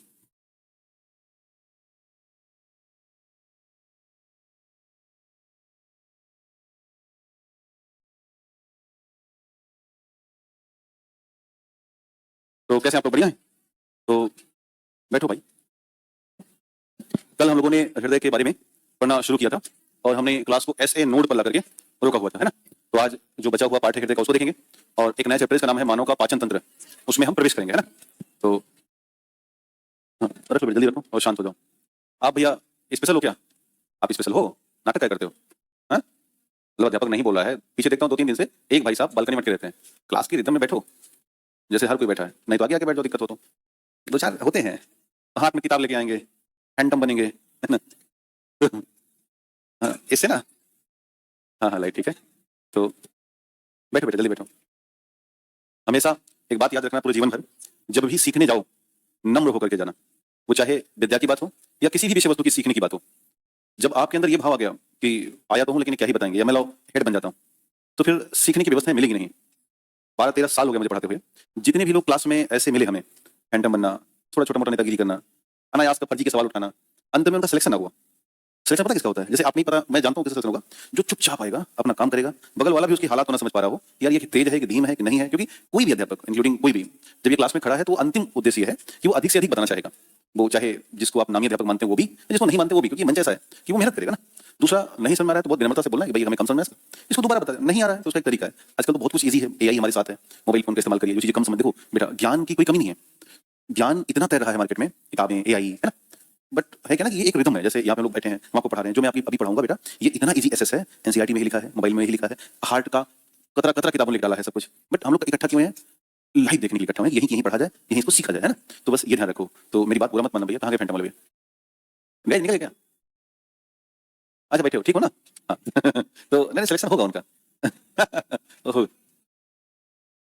हाँ मैं बता तो रहा हूँ कि ऐसा, तो देखो ये क्या है ना कि जो भी चुपचाप रहेगा साइड से, देखो उनका रनिंग है भैया, बहुत सारी शुभकामनाएं। किस कंपनी में भैया? बिहार पुलिस कंपनी कंपनी होती है उसमें, उसको भी कंपनी कहते हैं, पता नहीं आपको? प्लाटून है वो पूरा का पूरा। तो बिहार पुलिस में बताओ उनका रनिंग है, ये लोग समझ गए प्राइवेट कंपनी यही समस्या है, सामने वाले क्यों लेते हो तुम? तो इनका बिहार पुलिस में है, हालांकि मैं मानूंगा कि उसमें ना हो, क्या दरोगा में हो जाए मतलब तत्काल में हो जाए, लेकिन जब तक उसमें हो रहा हो तब तक क्या हो जाए, इधर वाला हो जाता है। ऐसा कई कई लोगों में हुआ है कि कई बार ना आपको विकल्प चुनने पड़ेंगे कि इसमें जाए कि इस वाले में जाए, तो हो जाता है कई बार, जो मेहनत एक ही तरह का पेपर ना सारा का सारा। खैर, तो चलिए शुरुआत करते हैं। हम लोगों ने कल एक चित्र बनाया था हृदय का, अगर आपको याद हो तो थोड़ा सा इसको हम और क्लियर करेंगे और फिर आपको हम एसए नोट की तरफ लेकर के आते हैं। ऐसा कुछ था, याद है? देखो, हमने कल कहा था कि हमारे पास कुल 4 विशेष तौर के कक्ष हैं, ऊपर के 2 अलिंद हैं, नीचे के 2 निलय हैं। हमारा जो हृदय होता है ये विशेष तरह का एक लेयर बनाता है, जैसे कि बाह्यात्मक सुरक्षा मिल सके। इस परत को कहा जाता है पेरिकॉर्डियम परत। और इसी हृदय के भीतर एक कुछ इस तरह से रेशेदार रचनाएं पाई जाती हैं, ऐसे मान के चलना। इन रेशेदार रचनाओं को कहा जाता है पुरकिंजे फाइबर। तो इनका हम अगर नाम लिखें तो ये हो जाएगा पुरकिंजे फाइबर। और हृदय को हमने कल राइट और लेफ्ट में बांटा था, ये राइट साइड है और ये लेफ्ट साइड है। ये वाला हिस्सा है, इसे आप कह सकते हो कि ये है अलिंद, याद है? और ये भी क्या है? अलिंद है। अब ये राइट हो गया और ये लेफ्ट हो गया। इसी राइट अलिंद पर यहाँ पर ये जो पोर्शन दिख रहा है, ये होता है एस ए नोड। इसे हम कहते हैं तीनों एट्रियम नोड, तीनों एट्रियम नोड। इसके थोड़ा ठीक नीचे देखेंगे यहाँ पर ये वाला हिस्सा, तो ये कहलाता है A B node. A B node, ये जो 2 आपको हिस्से दिखाई दे रहे हैं इन्हें कहते हैं महाशिरा। महाशिरा वही नकाबा के नाम से अंग्रेजी में जानते हैं। और ये जो आपको दिख रहा है ये वाला हिस्सा, ये है पल्मोनरी सिरा। तो ध्यान देना कि जो नीचे की तरफ है वो सिरा है और जो ऊपर उठा है वो धमनी है। जैसे ये है महाधमनी, यानी कि इसे बोलते हैं एओर्टा। और ये जो हिस्सा आपको दिखाई दे ये वाला, ये है पल्मोनरी धमनी, पल्मोनरी धमनी। तो इस तरह से ये एक हृदय के चित्र का सामान्य सी समझ है। तो यदि हम आपसे पूछें एस ए नोड कहाँ दिखाई दिया, तो आपका जवाब होगा राइट साइड में, और कहाँ? अलिंद में, एट्रियम। क्या बोलता है? एट्रियम। तो एस ए नोड के नीचे लिखिएगा, हमारे हृदय के दाहिने भाग में, एस ए नोड के नीचे लिखिएगा, लिखिएगा हमारे हृदय के दाहिने भाग में अलिंद के ऊपरी हिस्से पर, हमारे हृदय में दाहिने भाग में अलिंद के ऊपरी हिस्से पर, अलिंद के ऊपरी हिस्से पर यह विशेष रचना होती है। अलिंद के ऊपरी हिस्से पर यह विशेष रचना होती है, यह विशेष रचना होती है। इसे छोटा हृदय भी कहा जाता है। अलिंद के ऊपरी हिस्से पर यह विशेष रचना होती है, इसे छोटा हृदय कहा जाता है। अब यहां से ये क्लिक कर सकते हैं छोटा हृदय किसे कहते हैं, तो उत्तर हो जाएगा एस ए नोड को कहते हैं। एस ए नोड, इसे छोटा हृदय भी कहा जाता है। लिखिएगा कार्य प्रणाली। अब सोचा जाए करता क्या होगा, लिखिए हेडिंग कार्य प्रणाली। कार्य प्रणाली, वर्क फंक्शन, कार्य प्रणाली या वर्क फंक्शन। देखो, अब चूंकि हृदय एक यंत्र है, मशीन जैसा काम करता है, जिसके पास 2 काम है, पंप करना और ब्लड प्रेशर को बनाकर रखना। तो इस पूरी पंपिंग को करने के पीछे उसको चाहिए पावर। बिना बिजली के, बिना पावर की पॉसिबिलिटी हो नहीं सकती। जो एस ए नोड है यही है power house of the heart, यानी यहीं से इलेक्ट्रिकल इंपल्स जनरेट होते हैं, विद्युत विभव उत्पन्न होता है। और ये विद्युत विभव हृदय को बिजली प्रदान करता है। ध्यान देना, जैसे अगर मैं इसे साइड कर लूं तो ये दाहिना भाग है जिसे हम देख पा रहे हैं, ये हो गया एस ए नोड, ये हो गया ए बी नोड। तो एस ए नोड का काम यही है कि पूरे हृदय के लिए आपको इलेक्ट्रिकल इंपल्स जनरेट करना है, विद्युत आवेग उत्पन्न करना है। और जब ये मान लो कि एस ए नोड ने विद्युत बनाया, तो अब ये विद्युत धीरे धीरे धीरे धीरे धीरे आकर के ए बी नोड से कनेक्ट होती है। और हमने ये पढ़ा है कि इसी में है पुरकिंजे फाइबर। तो अब ध्यान देना कि इलेक्ट्रिसिटी पहले एस ए नोड से कहां पहुंचेगी? A B node. और ए बी नोड से सीधे पहुंच जाएगी वो पुरकिंजे फाइबर। और इस तरह से पुरकिंजे फाइबर अब इसे पूरे हृदय में पहुंचा देगा। और अब अपना हृदय पंप करना शुरू करेगा, सिकुड़ेगा, फैलेगा, सिकुड़ेगा, फैलेगा। यानी कि जरा सोचो कि अगर एस ए नोड गड़बड़ हो जाए तो बिजली नहीं बनेगी हृदय में, और जब बिजली नहीं बनेगी तो पंप ही बंद हो जाएगा। यानी हृदय का सबसे महत्वपूर्ण हिस्सा कौन सा है? S A node. तो लिखिएगा कार्य प्रणाली में कि यह विद्युत आवेग उत्पन्न करता है, यह विद्युत आवेग उत्पन्न करता है, यह विद्युत आवेग उत्पन्न करता है तथा हृदय को पंप करने के लिए शक्ति प्रदान करता है। विद्युत आवेग उत्पन्न करता है तथा हृदय को पंप करने के लिए शक्ति प्रदान करता है। हृदय को पंप करने के लिए शक्ति प्रदान करता है तथा हृदय को पंप करने के लिए शक्ति प्रदान करता है। इसे हृदय का पेस मेकर भी कहा जाता है। इसे हृदय का पेस मेकर भी कहा जाता है। इसे हृदय का पेस मेकर भी कहा जाता है। इसे हृदय का पेस मेकर भी कहा जाता है। इसे हृदय का पेस मेकर भी कहा जाता है। अब यहां पर ध्यान देना, इसका काम यह होता है कि जो SA नोड है ये उत्पन्न करता है cardiac action potential, cardiac action potential, जिसे हम शॉर्ट फॉर्म बोलते हैं कैप, CAP। और इसी को अपनी भाषा में अगर हम लोग पढ़ें, इसी कहते हैं हार्ट बीट। नाम सुना होगा ना? और आसान करें तो हृदय की धड़कन। और आपने शायद पढ़ा होगा कि सबसे बेस्ट होता है 72 बार प्रति मिनट। और हालांकि ये सबके पास नहीं है 72 बार, इसका एक विंडो है 60 से 100। तो जब भी बेस्ट एक्शन होगा SA नोड का, तो हमारा कैप वैल्यू कितना मिलेगा? 60 से 100। तो नीचे से बनाना, SA नोड के नीचे लाइन खींचेगा, लिखिएगा ये क्या कर रहा है? कार्डियक एक्शन पोटेंशियल या कैप बताता है। कैप का मतलब हृदय की धड़कन कितनी होती है? 72 बार प्रति मिनट। और कितना होना चाहिए बीच में? 60 से 100। अगर सीढ़ियां चढ़ के आते हो तो 100 पहुंच जाता होगा, कई बार 120 हो जाएगा, लेकिन थोड़ी देर बाद नॉर्मल। कहाँ पे क्लास है? क्लास ऊपर है। अच्छा ठीक है, आज क्लास नहीं चलेगी?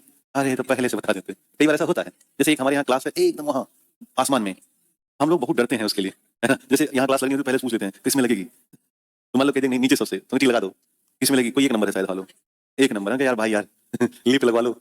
अब लिफ्ट है नहीं इधर, तो कई बार फिर एक काम करते हैं कि क्लास में घुसने से पहले कुर्सी रखवाते हैं, वहां पर कैप वैल्यू ठीक करते हैं, क्योंकि वहां जाते 140 हो जाएगा 140 में क्लास में नमस्ते तो ऐसा नहीं होना चाहिए, है ना? ठीक, अब इसको नापने के लिए हम व्यवस्था बनाते हैं, उसे बोलते हैं ECG, इलेक्ट्रोकार्डियोग्राम।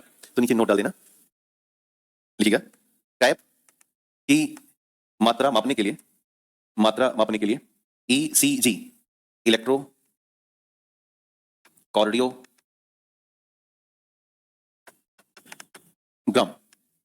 का उपयोग किया जाता है। इलेक्ट्रोकार्डियोग्राम का उपयोग किया जाता है, जो कि PQRST वेव का उपयोग करता है। इलेक्ट्रोकार्डियोग्राम का उपयोग करता है जो कि PQRST वेव या तरंगों का उपयोग करता है। PQRST वेव या तरंगों का उपयोग करता है। PQRST वेव या तरंगों का उपयोग करता है। अब कई बार क्या होगा भाई, मान लो SA नोड किसी खराब हो गया, तो खराब हो गया तो बिजली नहीं बनेगी, तो उसका तरीका है कि हम मशीन लगा देंगे, है ना, जिसे बोलते हैं कृत्रिम पेस मेकर। तो नोट डाल देना, देखिएगा SA नोड की खराबी होने के बाद, SA नोड की खराबी होने के बाद, SA नोड की खराबी होने के बाद, SA नोड की खराबी होने के बाद दो मुख्य प्रयास किए जाते हैं। दो मुख्य प्रयास किए जाते हैं। SA नोड की खराबी होने के बाद दो मुख्य प्रयास किए जाते हैं। अब नीचे देखो, दो आपको बनाना है। एक पहला प्रयास किया जाएगा, दवा अथवा इंजेक्शन दिया जाएगा। ऐसा थोड़ी तुरंत पेस में लगा देंगे, वो पागल होगा भाई हमारे ला पेस में बांध ऐसा नहीं करेंगे ना, पहले दवाई देंगे। तो दवा इंजेक्शन के लिए इस्तेमाल करते हैं बीटा ब्लॉकर, सोडियम व potassium channel blocker, channel blocker, potassium व सोडियम चैनल ब्लॉकर। दो दवाई इस्तेमाल कीजिएगा, बीटा ब्लॉकर, सोडियम व potassium channel blocker. Beta blocker, sodium व ये सब इंजेक्शन आते हैं, एग्जाम में पूछा गया, इसमें लिखा रहा हूं, मुझे दवाई बताने का अधिकार नहीं है। दूसरा, अगर हम ऐसा नहीं करेंगे तो फिर हम लगा देंगे कृत्रिम पेस मेकर। कृत्रिम पेस मेकर एक वैज्ञानिक थे विल्सन ग्रेट बैच, इन्होंने बनाया था पहला, विल्सन ग्रेट बैच द्वारा आविष्कार किया गया था इसका। आज ना लाखों लोग इसी से जीवित हैं। कृत्रिम पेस मेकर लगाएंगे, ब्रैकेट करना, विल्सन ग्रेट बैच ने इसका आविष्कार किया था। Wilson great batch, Wilson great batch के द्वारा इसका आविष्कार किया गया था। जैसे आप डॉक्टर के पास जाओगे, मान लो SA नोड में गड़बड़ी आई, तो इसे कहा जाएगा बेटा कार्डियक अरेस्ट। क्या बोलते हैं?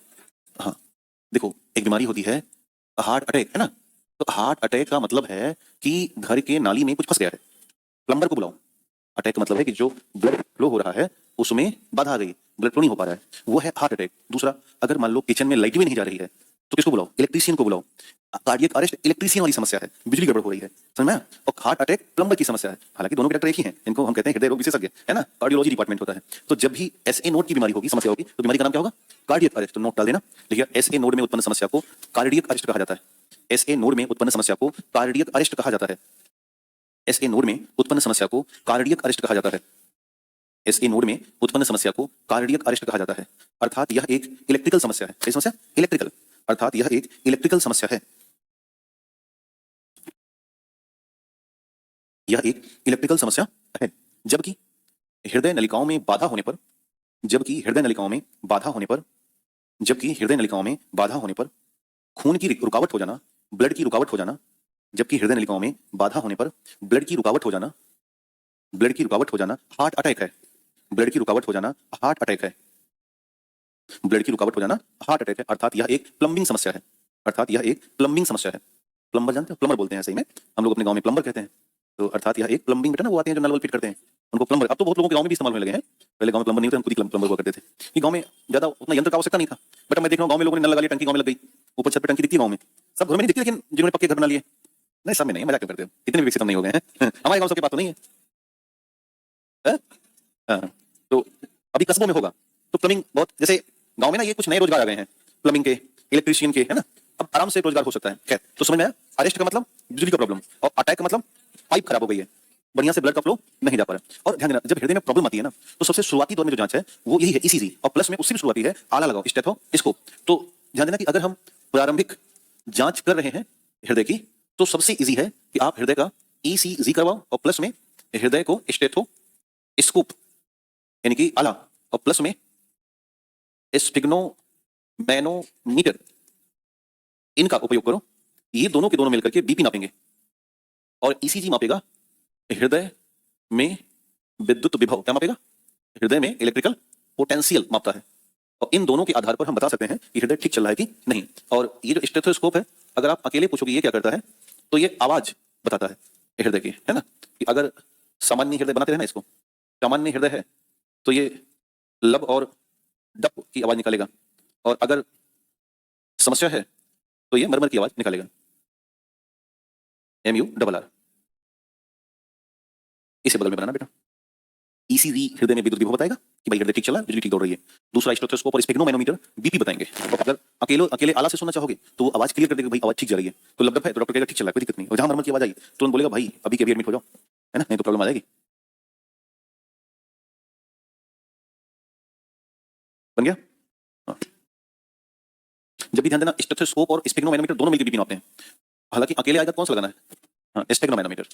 जो अच्छे डॉक्टर होते हैं ना, वो देखो वो कभी इलेक्ट्रिकल वाला नहीं यूज करते, उनके पास मैनुअल होता है, वो ऐसे ऐसे, हाँ, पर ऊपर चढ़ेगा और प्लस में ये आला रखते हैं, इधर कान में आला से सुनेंगे और उसको देखेंगे तब मापेंगे। और जो ऐसे ही नॉर्मल व्यक्ति हैं वो तो आजकल इलेक्ट्रिशियन वाले आने लगे हैं, लगाओ बटन दबाओ खुद ही फूल के बता देते हैं, बट वो मेजरमेंट ठीक नहीं होती। दो चार का मामला फर्क रहता है, बाकी तो मोबाइल में ऐप भी आता है। अंगूठा रखो बस। अब उसने क्या कर रखा है कि 15-20 फीट कर लिया है उसने, जैसे मेला में भाग्य वाला बताता है ना कि आप 58 किलो के हैं, आप 58 किलो के हैं, आप बहुत अच्छे आदमी हैं। सब में वही बताएगा, आप बदल 15 फीट है उनमें, बस आप जाओ चेंज करता रहेगा उसी में। हाँ, एक दिन से कह रहा है आप बहुत पतले हैं, अरे मारे काला बैठ के दिमाग का, कम से कम आदमी देख के चेंज कर दिया करे। कहता है ठीक है आप बहुत पतले हैं, आप अपना स्वास्थ्य पर ध्यान दें, आप बहुत लंबा जिएंगे। हमने कहा ये बात सही है, अब तुम 10 रुपए ले जाओ। ठीक बन गया। लिखिए हेडिंग, ब्लड प्रेशर या रक्तदाब। लिखिए बेटा, ब्लड प्रेशर या रक्तदाब, ब्लड प्रेशर या रक्तदाब। लिखिएगा, हृदय के सिकुड़ने तथा फैलने के आधार पर, हृदय के सिकुड़ने तथा फैलने के आधार पर रक्तदाब का निर्धारण होता है। हृदय के सिकुड़ने तथा फैलने के आधार पर रक्तदाब का निर्धारण होता है। हृदय के सिकुड़ने तथा फैलने के आधार पर रक्तदाब का निर्धारण होता है। और नीचे से बनाना, 3 स्थितियां बनेंगी। निम्न रक्तदाब हो सकता है, इसको बोलते हैं लो ब्लड प्रेशर, या हिंदी में कहते हैं हाइपोटेंशन। एक है सामान्य रक्तदाब, नॉर्मल ब्लड प्रेशर NBP, और एक है उच्च रक्तदाब या HBP, इसी कहते हैं हाइपरटेंशन, हाइपरटेंशन कहेंगे। जब हमें 120/80 mmHg दाब के 7-8 मात्रक होते हैं, जिनमें से एक मात्रक है मिलीमीटर पारा के दाब पर। ये जो ऊपर का है इसे कहते हैं सिस्टोल, यानी कि सिकुड़ना। जब हृदय सिकुड़ता है तो वो कहलाएगा सिस्टोल, और नीचे का है डायस्टोल, यानी कि फैलना। ध्यान देना ये बहुत महत्वपूर्ण है, ये ऊपर नीचे हो भी जाए तो चल जाता है, इसका ऊपर होना अच्छी बात नहीं है, नीचे होना भी अच्छी बात नहीं है। हृदय का फैलना प्रॉपर चाहिए, ये बैलेंस कर लेता है। तो नीचे वाला बैलेंस होना चाहिए, ऊपर का आजकल तो इतना किसी का मिलता भी नहीं है। आपका तो होगा ही, इसी के इर्द गिर्द होगा आपका। जैसे मैं भी अपना सुबह मेजर किया तो 122 और नीचे 79 था, तो ठीक है, तो 4 एकदम कसम की बात नहीं है, प्लस माइनस तो रहेगा। बट कई बार क्या होता है कि बहुत जीवन शैली भागम भाग है या तनाव में चला है व्यक्ति, तो ये बढ़ा रहेगा। अगर मान के चलो 100/70 mmHg आ गया, तो ये वैल्यू है निम्न रक्तदाब की। बस मतलब ये कई दिन का होना चाहिए, ऐसा नहीं कि अब अचानक आप लगे तो आपने कई दिन निम्न रक्तदाब है। कई बार हम इमोशनल स्ट्रेस में हो जाते हैं ना, जैसे इसका सबसे बड़ा कारण है भावनात्मक तनाव, कि उसने छोड़ दिया। तो जब उसने छोड़ दिया, हाँ, इसको बोलते हैं ब्रेकअप। तो सबसे बड़ा रीजन बनता है इमोशनल स्ट्रेस। अब ये मान लो 140/80 90 mmHg। ये हो गया, तो ये हाइपर टेंशन कहलाता है। मोटापा, बुढ़ापा, नमक, शराब, जिम।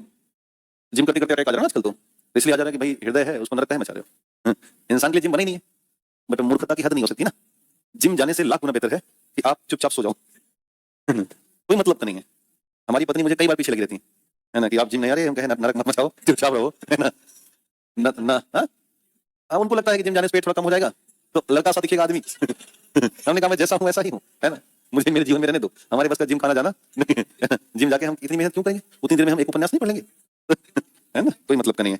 बस थोड़ा बहुत सुबह उठो भैया, तो योग वगैरह छोटा मोटा हो कर लो। मैं कई बार तनाव में किसी ने अगर पीछे लगे भी, तो जैसे भरत सर हैं तो बड़े एक्सरसाइज प्रेमी हैं, तो अब हमें एक दिन लेके गए बैडमिंटन खिलाने के लिए। मैं पहले दिन गया तो उसमें बैडमिंटन में बहुत सारे नियम कानून होते हैं। एक तो जूता आपको नीचे दूसरा पहनना है, दूसरा बैडमिंटन और सब कुछ होना चाहिए। मैं लिया भैया 8-10 हज़ार रुपये खर्च किया, और पहले ही दिन गया अंगूठा तोड़ डाला। First day with in half an hour नीचे अंगूठा मुड़ गया। अब पैर मुड़ गया, वहां बड़ा दर्द हुआ। डॉक्टर को दिखाया तो उसने कहा कि टूट भी गया है, उसके बाद मांस भी फट गई है। मैंने कहा तो 30 दिन में हड्डी, 60 दिन में मांस, टोटल 90 दिन। हमने कहा टोटल कॉस्ट बताओ कितना लगेगा। तो टोटल भैया हम दवाई कराते कराते करीब 7-8 हज़ार रुपए लगा दिए। तो करीब करीब एक दिन के कसरत के चक्कर में हम 20 हज़ार अपना कमाए। दर्द हुआ सो अलग हुआ, टेढ़े टेढ़े चले सो अलग चले, है ना। तो यार हमें साइना नेहवाल नहीं बनना है ना, माफ कर दो, हमारे बस की बात नहीं है, खतरनाक चीज है। तो इसलिए भी आराम से रहो। तो कितना मजा आता है, रजाई में पैर डाल के सो जाओ, गरम गरम रजाई, पीछे से हल्का हीटर जला लो, और उसके बाद जब उठो दोनों तरफ मोबाइल रखो, इधर भी रील चलाओ, इधर भी रील चलाओ, मजे। है ना, इससे चाहे कुछ आपके लिए ऐसा नहीं है। पढ़ाई भी करना है ना, हाँ, थोड़ा थोड़ा दोनों करना है। ये बना कॉपी में, ठीक, नीचे की नोट डाल दो, नीचे की नोट डाल दीजिएगा। लिखिएगा रक्तदाब, रक्तदाब, रक्तदाब का मापन, रक्तदाब का मापन। हालांकि आवश्यकता तो नहीं, मैं वही लिखा स्पिग्नोमेनोमीटर लिखा तो क्या हूं, तो हटाते हैं। लिखिएगा heading work function of heart. Sphygmomanometer समझ तो गए हो ना, तो कोई मतलब नहीं। लिखिएगा लिखिएगा, अरे पागला, मतलब ये लिखना है कि रक्तदाब स्पिग्नोमेनोमीटर से ही मापते हैं, लिख लो।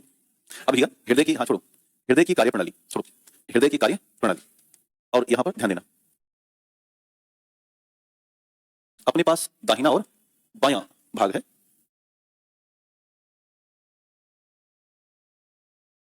तो नहीं रह सकेगा, लिखिए हृदय, हृदय दाहिने और बाएं भाग में विभाजित होता है। हृदय दाहिने और बाएं भाग में विभाजित होता है। कार्यप्रणाली लिखिएगा हृदय दाहिने और बाएं भाग में विभाजित होता है। हृदय दाहिने और बाएं भाग में विभाजित होता है। दाहिने और बाएं भाग में विभाजित होता है। दाहिने भाग में CO2 युक्त रक्त, दाहिने भाग में CO2 युक्त रक्त का बहाव होता है। दाहिने भाग में CO2 युक्त रक्त का बहाव होता है, जबकि बाएं भाग में ऑक्सीजन युक्त रक्त का बहाव होता है। जबकि बाएं भाग में ऑक्सीजन युक्त रक्त का बहाव होता है। बाएं भाग में ऑक्सीजन युक्त रक्त का बहाव होता है। बाएं भाग में ऑक्सीजन युक्त रक्त का बहाव होता है। बाएं भाग में ऑक्सीजन युक्त रक्त का बहाव होता है।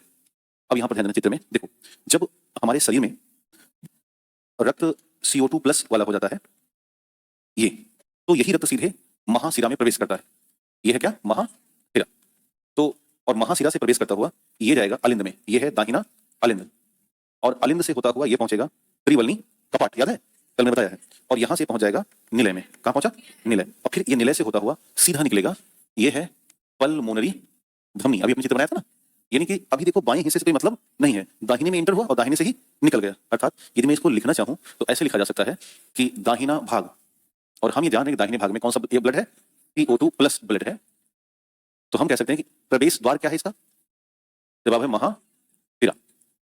और फिर कहां पहुंचा, दाहिना अलिंद, और दाहिने अलिंद के बाद त्रिवलनी कपाट, त्रिवलनी कपाट, और फिर इसके बाद दाहिना निलय। जैसे ही दाहिने निलय में पहुंचेगा तुरंत संकुचन होता है, क्योंकि बिना संकुचन के खून ऊपर चढ़ नहीं पाएगा, और जब संकुचन होगा तो पल्मोनरी धमनी में प्रवेश कर जाएगा, और इसी पल्मोनरी धमनी से होता हुआ रक्त बाहर चला जाएगा। और रक्त बाहर नहीं जाता, बल्कि रक्त सीधे फेफड़े में कहां पहुंचेगा, फेफड़े में पहुंच जाएगा। उम्मीद है कि आपको यह क्रम याद रहेगा। दाहिना हिस्सा समझ में आया, ठीक, इतना बनाइए। चित्र बनाने की आवश्यकता नहीं है, बस खाली आप लिख लो, क्योंकि चित्र तो आप समझते हो पहले से ही।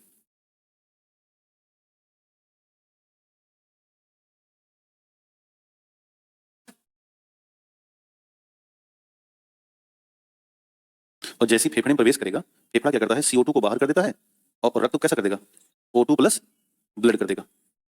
तो ये बात नीचे नोट में लिख देना, पहले ये बना लो।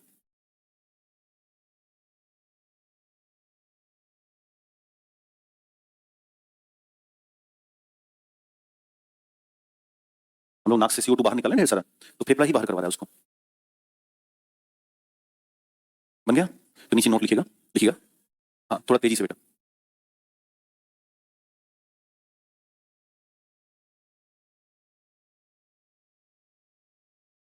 अब लिखिएगा, हमारा फेफड़ा रक्त का गैसीय शुद्धिकरण करता है। हमारा फेफड़ा रक्त का गैसीय शुद्धिकरण करता है। हमारा फेफड़ा रक्त का गैसीय शुद्धिकरण करता है। रक्त का गैसीय शुद्धिकरण करता है, अर्थात CO2 को बाहर करता है। गैसीय शुद्धिकरण करता है अर्थात CO2 को बाहर करता है। CO2 को बाहर करता है तथा रक्त को ऑक्सीजन युक्त बनाता है। CO2 को बाहर करता है तथा रक्त को ऑक्सीजन युक्त बनाता है। रक्त को ऑक्सीजन युक्त बनाता है। रक्त को ऑक्सीजन युक्त बनाता है। CO2 को बाहर करता है तथा रक्त को ऑक्सीजन युक्त बनाता है। तो अब हमारा ब्लड कैसा हो गया? शुद्ध हो गया। तो अब शुद्ध ब्लड कहां बहेगा? बाएं भाग में। कैसा ब्लड? ऑक्सीजन। तो अब ध्यान देना, जब शरीर में फेफड़े में रक्त हार्ट में रक्त प्रवेश करता है तो सिरा से करेगा और निकलेगा तो धमनी से। हमेशा धमनी से निकलेगा, चाहे कोई भी धमनी हो। तो अब इसका जब बाएं भाग में प्रवेश होगा तो ये होगा, हाँ तो बेटा उधर है ना, इधर नहीं है, ये हो जाएगा पल्मोनरी सिरा। कहां से? पल्मोनरी सिरा, यहां आएगा इधर। और फिर क्या है? बायां अलिंद। और फिर यहां से देवलनी कपाट, याद है? और फिर यहां जाएगा, ये क्या है? बायां निलय, इसका संकुचन। और फिर महाधमनी, याद है? वहां सिरा वहां है बेटा, ठीक। तो अब प्रवेश कहां? पल्मोनरी सिरा। यहां से क्या पहुंचेगा? बायां अलिंद। कहां आया? बायां अलिंद। और फिर द्विवल्नी कपाट, द्विवल्नी कपाट। और इसके बाद बायां निलय, बायां निलय। और फिर महाधमनी। और यहां से फिर पहुंच जाएगा शरीर के अंदर, क्योंकि आपने शायद सुना है ना कि धमनी कैसे है, यानी कि हृदय से ब्लड धमनी के माध्यम से शरीर में आता है। कल याद है ना, हमने पढ़ाया था। तो अब हम शरीर में फिर से उसको CO2 बना देंगे, क्योंकि हम तो भोजन कर रहे हैं, भोजन कर रहे हैं तो खूब CO2 बनाते रहते हैं, फिर यही प्रक्रिया करेंगे। तो इस तरह से देखो, एक बार इंटर, एक बार बाहर, एक बार इंटर, एक बार बाहर, 2 बार प्रवेश है और 2 बार निकास है। इसीलिए हम कहते हैं कि हमारा रक्त परिसंचरण तंत्र कैसा है? दोहरा है, द्विव रक्त परिसंचरण तंत्र। तो नीचे ये बना लो पहले, फिर मैं लिखाता हूं। बाएं भाग वाला बनाओ। हाँ बेटा,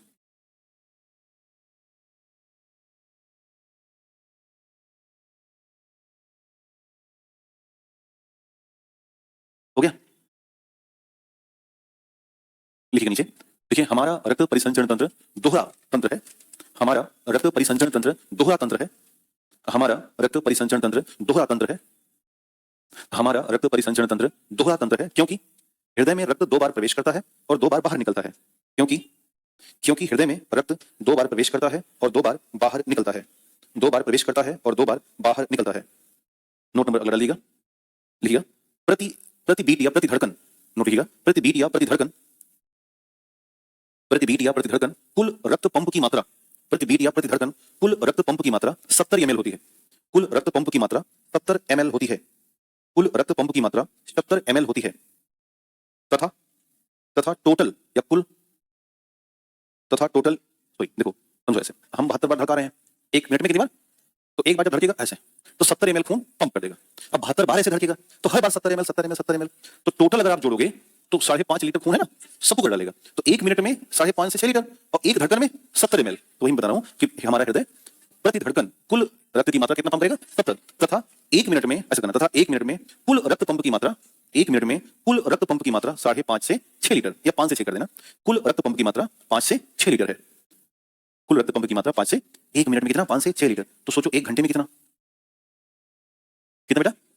अगर हम 5 ही मान लें तो 6 पंजे 300 लीटर। 1 घंटे में 300 लीटर, 10 घंटे में 3000, 20 घंटे में बेटा 6000 लीटर, और 24 घंटे में कितना? 72। टोटल 24 घंटे कितना? 7200 लीटर की क्या कर रहा है वो?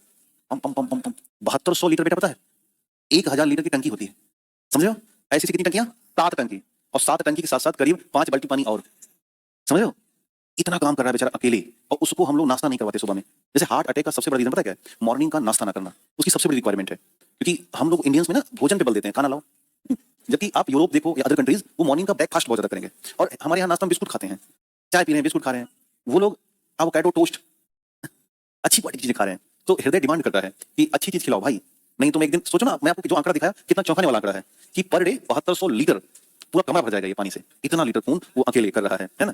और ये हृदय है, नीचे की किडनी लगी है, इनका भी काम है खून फिल्टर करनी है भी, लगभग उसी रेशियो में इनका भी काम। सोचो ये गैसियस फिल्ट्रेशन है, ये मटेरियल फिल्ट्रेशन है। यहाँ पे गैस साफ होती है कहाँ पे? फेफड़े में। और यहाँ पे वो ब्लड में जो मैटर है, दवाई ज्यादा है, गंदगी है, कोई चीज है, तो दोनों किडनी लगी हैं साफ कर रही हैं, तब जाके हमारा खून फ्रेश फ्रेश रहता है, हम शानदार जीवन जी रहे हैं। समझ में आया? बहुत टेक्निकल है लाइफ अपनी, बट उसको समझे ना तो दूर से तो बहुत ऐसा लगता है। चलते हैं, लिखिएगा प्रमुख बीमारियां, हृदय की प्रमुख बीमारियां, हृदय की प्रमुख बीमारियां, हृदय की प्रमुख बीमारियां। नंबर लिखिएगा हार्ट अटैक। अभी एडजस्ट पढ़ो, एक लाइन लिखना है बस। हार्ट अटैक, इसको बोलते हैं मायोकार्डियम इनफ्रैक्शन। जो सामान्य व्यक्ति है वो क्या बोलेगा? अब आप क्या बोलोगे? तो ब्रैकेट लिख दो। हार्ट अटैक को बोलते हैं मायोकार्डियम इन्फेक्शन। तो पहला पॉइंट यह एक मेडिकल इमरजेंसी है। देखिए हार्ट अटैक में यह एक मेडिकल इमरजेंसी है, यह एक मेडिकल इमरजेंसी है। नंबर 2 लिखिएगा, हृदय तक रक्त की आपूर्ति बाधित हो जाती है। नंबर 2 लिखिएगा, हृदय तक रक्त की आपूर्ति बाधित हो जाती है, हृदय तक रक्त की आपूर्ति बाधित हो जाती है, हृदय तक रक्त की आपूर्ति बाधित हो जाती है, हृदय तक रक्त की आपूर्ति बाधित हो जाती है। नंबर 3 लिखिएगा, हृदय की पेशियां क्षतिग्रस्त हो जाती हैं, हृदय की पेशियां क्षतिग्रस्त हो जाती हैं, हृदय की पेशियां क्षतिग्रस्त हो जाती हैं। नीचे नोट डाल दो उसी के। लिखिएगा, हार्ट अटैक के ठीक बाद का 1 घंटा, हार्ट अटैक के ठीक बाद का 1 घंटा गोल्डन आवर कहलाता है। हार्ट अटैक के ठीक बाद का 1 घंटा गोल्डन आवर कहलाता है। हार्ट अटैक के ठीक बाद का 1 घंटा गोल्डन आवर कहलाता है। हार्ट अटैक के ठीक बाद का 1 घंटा गोल्डन आवर कहलाता है, क्योंकि सीपीआर और दवाओं से जीवन बचाया जा सकता है, क्योंकि इस दौरान सीपीआर और दवाओं से जीवन बचाया जा सकता है, इस दौरान सीपीआर और दवाओं से जीवन बचाया जा सकता है। सीपीआर का फुल फॉर्म लिख देना, कार्डियो पल्मोनरी रेसुसिटेशन, कार्डियो पल्मोनरी रेसुसिटेशन। ये ना बताया गया होगा आपको, यहाँ पे हाथ रख के बाइक लेफ्ट साइड में तेजी से पंप किया जाता है, इसको बोलते हैं सीपीआर, कार्डियो पल्मोनरी रेसुसिटेशन, है ना। जिस भी जानवर में हार्ट होगा सबको सीपीआर किया जा सकता है। अभी मैंने देखा एक दिन वीडियो में कि एक व्यक्ति जो है सांप को सीपीआर दे दिया मुंह से, और मुंह रहा था ऐसे, सांप का मुंह खोल के। हाँ यार, सबके बस की बात ना है। और उसके बाद फिर क्योंकि उसको ये पता नहीं था सांप का हार्ट किधर है, तो पूरी शरीर पे ऐसे कर रहा था, और थोड़ी देर बाद सांप जी गया। जीने बाद काटा नहीं उसने, लेकिन उसकी क्या, उसकी तो प्रवृत्ति है ना। तो भैया ने जो बदमाश उसकी प्रवृत्ति, लेकिन हमारी प्रवृत्ति क्या है ये ध्यान रखना है। एक दो बार चूहों को सीपीआर तो उन्हीं से शुरू होता है ना, जो भी कुछ गाज गिरती किस पे गिरती है? चूहों पे, बंदरों पे गिर जाती है ना। कल भी मैं रिसर्च पढ़ रहा था, तो उसमें था कि दुनिया में सबसे महंगा दूध है चुहिया का, 20 लाख रुपए प्रति लीटर चुहिया का दूध है। 4000 चुहिया 7 दिन में 1 लीटर दूध दे देंगी। क्या बेटा, अब उससे चाय नहीं बनती, कॉमन सी बात है ना। 20 लाख की दूध ला के चाय बनाओगे? हद करते हो यार। कह रहा है खीर बनाएंगे उसका हम। 20 लाख, मतलब कल का जो रेट है रेड माउस मिल्क का, वो था $22,000, $22,000 पर लीटर रेट था कल का। भाई हम बड़ो मैं करूंगा क्लास में आ जाए। इस्तेमाल बेसिकली उसका इस्तेमाल कहां करते हैं? एक प्रोटीन है लैक्टोफेरिन, ये ना हमारे बॉडी में होता है लेकिन बहुत कम होता है। अगर इसकी मात्रा बढ़ा दी जाए लैक्टोफेरिन की, तो हमें पहली बात तो जल्दी से बुढ़ापा नहीं आएगा, और चेहरे की जो चमक है वो हमेशा बनी रहेगी। दूसरा, जो इनफर्टिलिटी समस्या है वो दूर होती है। तीसरा, सेक्सुअल एक्टिविटीज की क्षमता का विस्तार होता है। ऐसी बहुत सी। चौथा, कैंसर की संभावना बिल्कुल नगण्य हो जाती है। वायरस और बैक्टीरिया का संक्रमण बॉडी पर बहुत कम होता है। तो इतनी पावर है लैक्टोफेरिन में। तो वो लैक्टोफेरिन हमें नहीं उतना, लेकिन चूहों में भर भर के है, और खासकर उनके दूध में, चूहिया के दूध में। अब सवाल है आप, लेकिन ध्यान दो, आप नॉर्मल गाय भैंस की तरह नहीं निकाल सकते हो, वो प्रयोगशाला में निकलता है। उसके लिए सिमुलेशन प्रोसेस होता है। पहले चूहियों को हम ऑक्सीटोसिन इंजेक्शन देते हैं, और उसके बाद यंत्र होता है सिमुलेटर्स, सिमुलेटर यंत्र लगा के 24 घंटे में 1 से 2 बूंद निकलता है दूध। उस ये सोचे बाल्टी लेके जाएंगे। इनका प्लान था कि जाके दोनों को पीछे बांधेंगे, है ना, दोनों पैर, और बांध के क्योंकि इनको पता है और कुछ नहीं दिख रहा है, और इन्हें प्लान भी कर लिया। प्लान क्या कर रहे हैं कि अगर मान लो महीने में 10 लीटर निकल, 7 करोड़ क्या करोगे इतना धन? ये वो वाले लौटो, मतलब इतना आसान नहीं बेटा ना। चलिए, जैसे अगर सबसे महंगा दूध दिखा जाए नॉर्मली, तो वो गधी का दूध होता है ना, जो फीमेल डोंकी है जिसको हम फेनी बोलते हैं, तो उनका दूध बहुत ज्यादा यूटिलाइजेशन में, खास करके जो महंगा कॉस्मेटिक इंडस्ट्री है, तो टोटली हाँ सही करें, उनके पास इतना गधा है कि वो उसको बेच के खाना खाते हैं।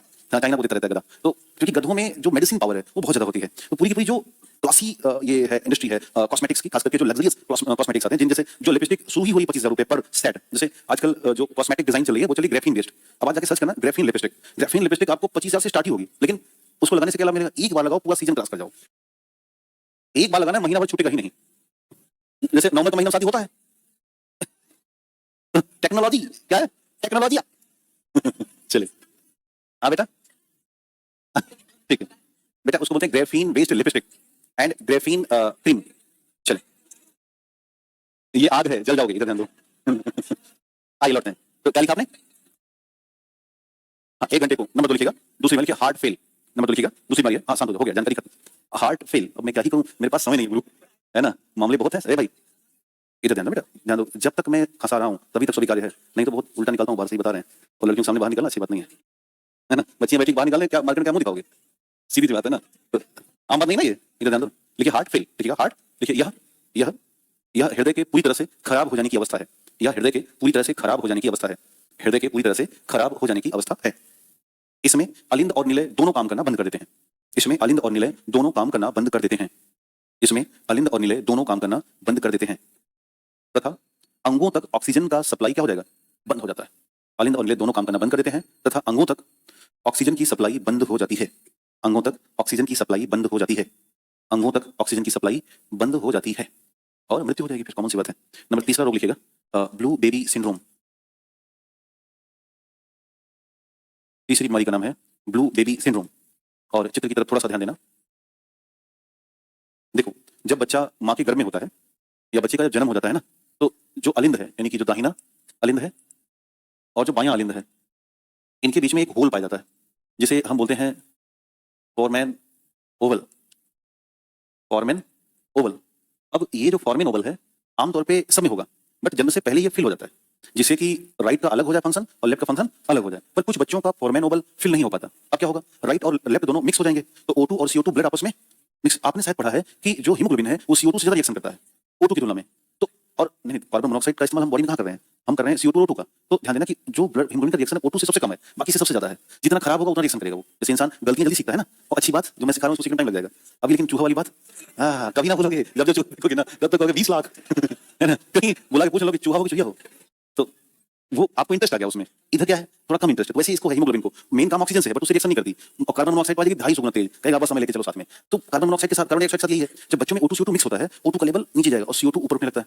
बच्चों का होंठ और जो नीचे का तालू है पैर का वो नीला पड़ जाएगा, सफोकेशन होगा। इसी को बोलते हैं ब्लू बेबी सिंड्रोम। अक्सर इसको बोलते हैं दिल में छेद है, तो वो ऑपरेशन से ठीक हो जाता है। क्लियर हुआ?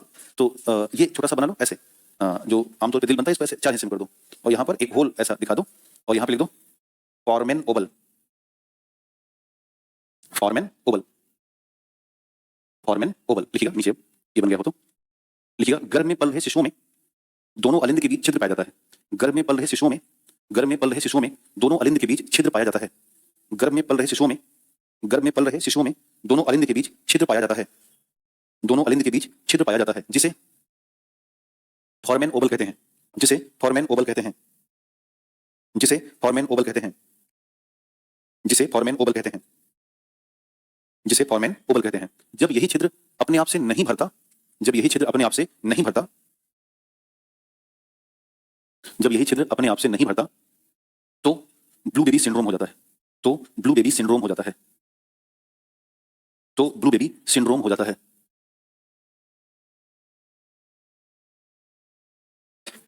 अगली मैं लिखिएगा मैथमोग्लोबिनेमिया। नेक्स्ट है मैथमोग्लोबिनेमिया। मैथेमोग्लोबिनेमिया, मैथमोग्लोबिनेमिया। देखो, ये एग्जैक्टली ब्लू बेबी सिंड्रोम है, बट थोड़ा सा अंतर है। अंतर ये है कि जब वाटर में पोल्यूशन होगा, खास करके मैं बात कर रहा हूं यूरिया के पोल्यूशन की, और इसे बोलते हैं NO3 नेगेटिव, इसे बोलते हैं नाइट्रेट, है ना। तो अब ये जो पोल्यूशन है ये प्रॉब्लम क्या क्रिएट करता है? ये सीधे अटैक करता है चाइल्ड के हीमोग्लोबिन पर। यानी कि ऐसे बच्चे या ऐसे चाइल्ड जो 1 ईयर टू 5 ईयर के होते हैं, इनके हीमोग्लोबिन पे अटैक करेगा। क्या प्रॉब्लम पैदा करेगा? देखो, हीमोग्लोबिन में बीचों बीच पर होता है आयरन। दुनिया को पता है? क्या आपको भी पता है? बिल्कुल। हीमोग्लोबिन का मेन है क्या? आयरन। सेंटर पर होता है। जब तक आयरन नहीं होगा तब तक हीमोग्लोबिन काम नहीं कर पाएगा। अब आयरन के 2 रूप होते हैं बेटा। एक रूप होता है Fe++, इसे कहते हैं फेरस। क्या बोलेंगे? फेरस। ये नॉर्मल है, सामान्य है। अभी हमारे आप में जो आयरन है हीमोग्लोबिन में, ये इस रूप में है, फेरस के रूप में एग्जाम में आ सकता है। लेकिन जब कभी प्रॉब्लम आएगा किसका? इस, तो इसकी समस्या है, तो ये क्या करता है? ये सीधे आयरन का रूप ही बदल देगा, Fe+++ कर देगा, और ये कहलाता है फेरिक। क्या कहलाएगा? फेरिक। तो जो मैथमोग्लोबिनेमिया बेसिकली जो हीमोग्लोबिन फेरिक के साथ होता है उसे कहते हैं मैथमोग्लोबिन। क्या बोलेंगे? ध्यान देना, अगर हीमोग्लोबिन में ये वाला है 2 वाला, तो इसे कहते हैं प्रॉपर हीमोग्लोबिन। लेकिन अगर हीमोग्लोबिन के साथ ये वाला आ गया प्लस, ये हो जाएगा मेथेमोग्लोबिन। तो अब ये सही है, बट ये सही नहीं है, है ना। तो समस्या यहां आ गई, और ये जब समस्या आती है तो ही क्या कहते हैं? मैथेमोग्लोबिनेमिया, और इसकी वजह से भी सेम सिम्टम्स आता है, ब्लू बेबी सिंड्रोम। समझ में आया? तो बनाओ। फेरस अच्छा है, फेरिक अच्छा नहीं है। तो अब ऐसा सवाल आएगा तो टिक कर दोगे ना? ठीक। हाँ, इलाज नहीं हो जान जाएगी, सफोकेट होके मर जाएगा बच्चा। अभी पानी पी के देखो कहीं जान तो गई ना इंदौर में, तो पानी भोजन ही तो मेन है।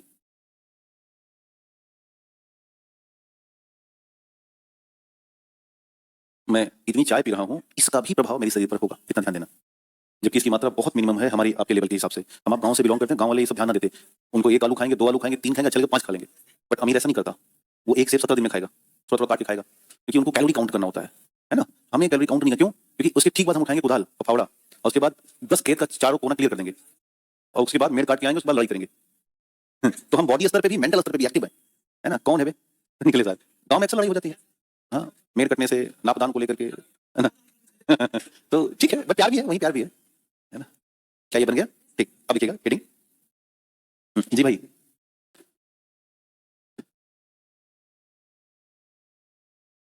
Blue baby syndrome. अब लिखिएगा हृदय संबंधित प्रमुख निदान या जांच। हृदय संबंधी प्रमुख जांच, बीमारी है तो जांच भी कराओगे ना। हृदय संबंधी प्रमुख जांच देखिए, नंबर 1 एंजियोग्राफी।